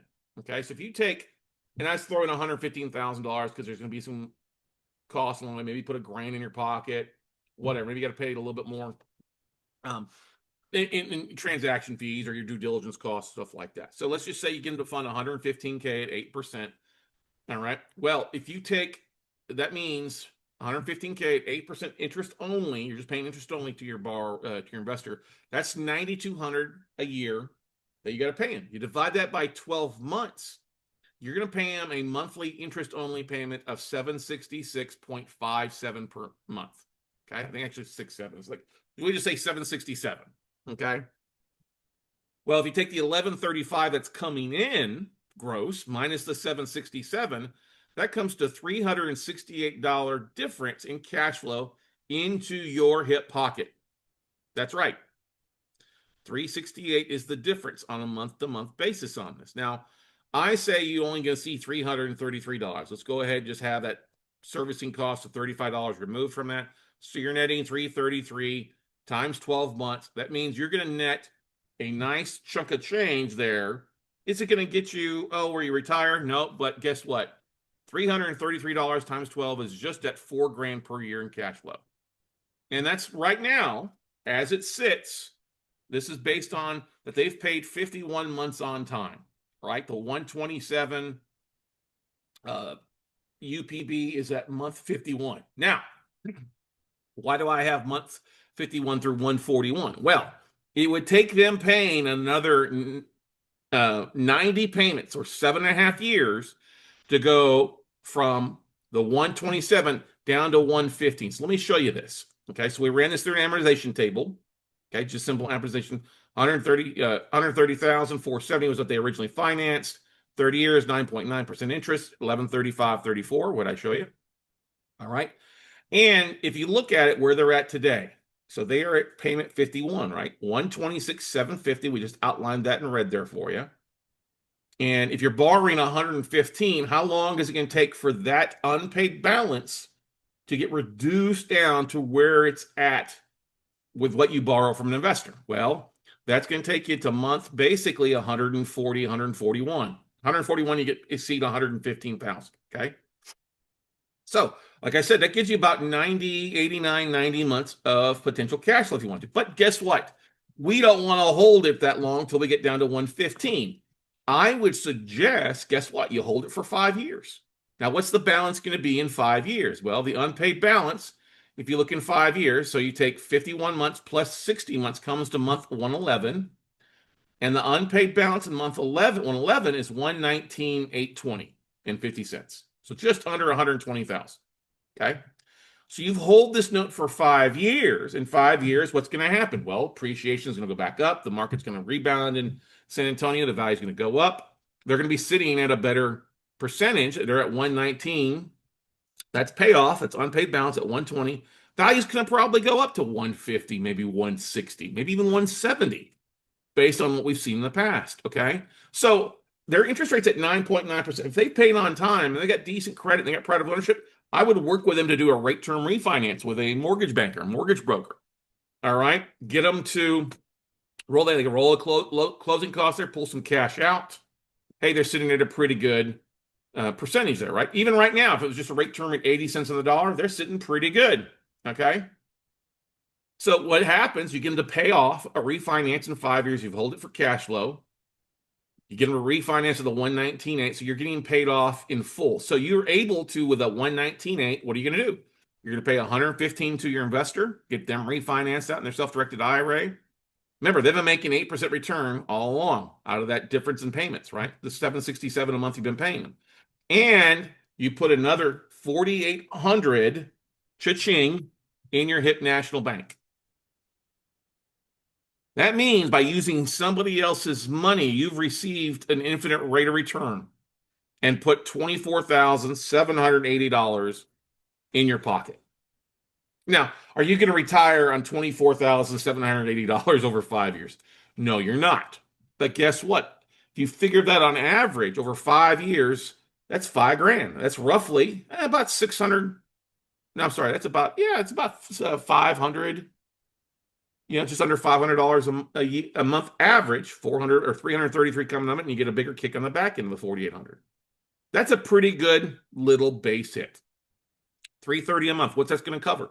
Well, is that going to cover your car insurance, your cell phone bill, maybe your power, maybe your utility bill? That's a great little asset to have in your wealth building portfolio. Okay. Is it going to, like I said, are you going to retire? No, but that's a great little base hit. You've got pride of ownership. You got somebody who pays on time, and you've got a little cash flow that comes in that builds a lot of benefit. Now, what's that investor with 115K going to do in that 5 year period? Well, they're going to be happy. They're going to probably come back to you. Hey, can I put some more money to work with you? Can I, can I introduce you to my friends? Yes, yes, and yes. All right. Now, if somebody what if somebody wants to be tied up for 5 years? That's completely fine. Put it in for 3 years. The payoff in 3 years is going to be higher than 119. That's 36 plus. I don't even think I've got the numbers on that. 80 something. Yeah. So it's probably going to be closer to about 123. So you make more money if it's only 3 years. Put them in 3 years and do a 2 year renewal. Now, what if they can't refinance? Well, guess what? Then I would just turn the deal over to your investor. Hey, you want to make a 9.9% return on your money? I'm going to cash out of the deal. I'm just going to hand the deal over to you and you walk away. And they're happier than a pig in slot, making better than 8% now, right? So moving on here. So let's do a quick little recap. You're buying this note at 90% of UPB, which is the 114K. You're borrowing 115K from a self-directed IRA investor or a passive investor. You're going to give them an 8% interest-only return. I would set it up where it's just quarterly payments. All right.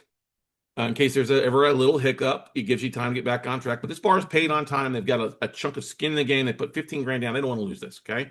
So in the arbitrage cash flow to you is going to be 333 a month after servicing, 333 a month times 16 months. That's 5 years. It's 19,980.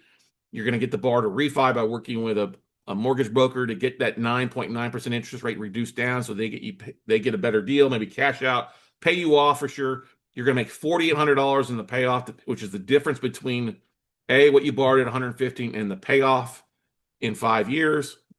You've paid your investor back. They're happy. They've made 8% passive returns for 5 years, and you've made roughly right under 25,000 in 5 years in the past. 4,800 plus the 19,980, it's 24,760, right? Or 780.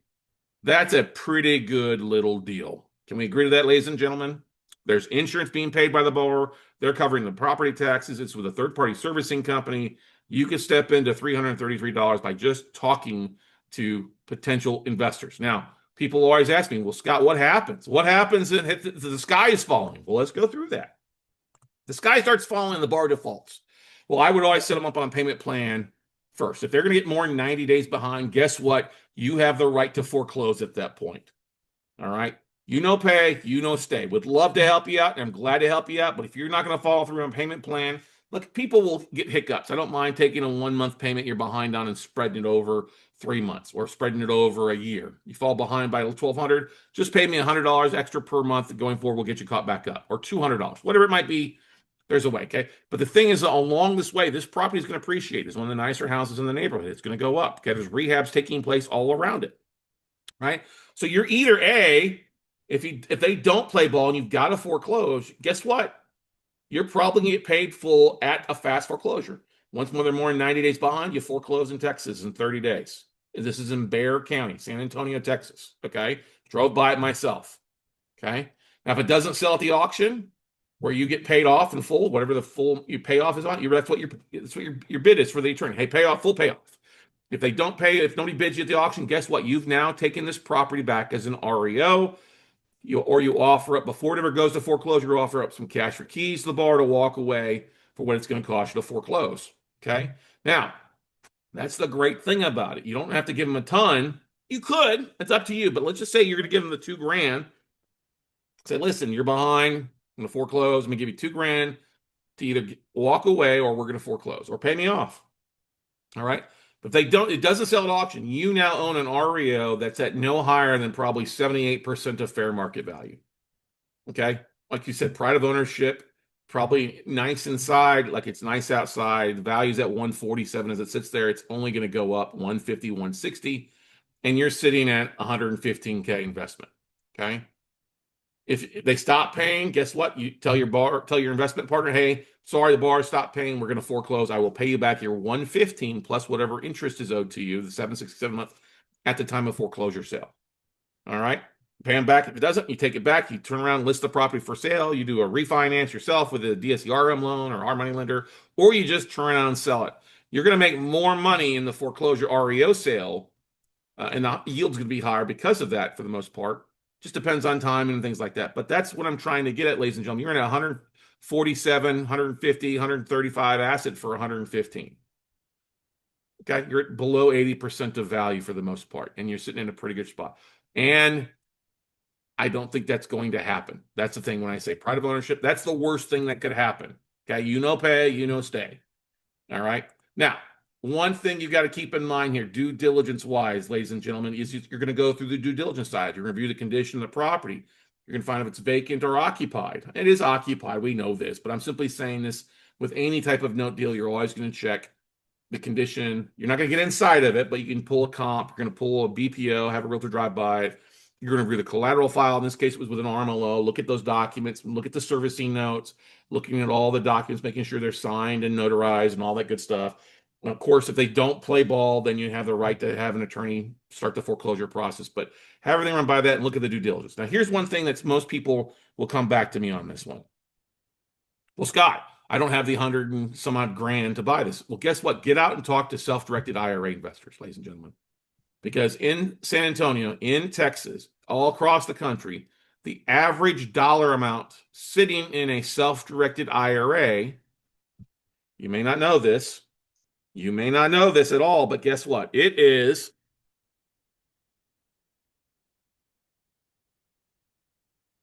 the average amount is $180,000 in one self-directed IRA. That's the average amount in a self-directed IRA. Some less, some more. So get out and talk to self-directed IRA investors. Pretty easy to find that in the county.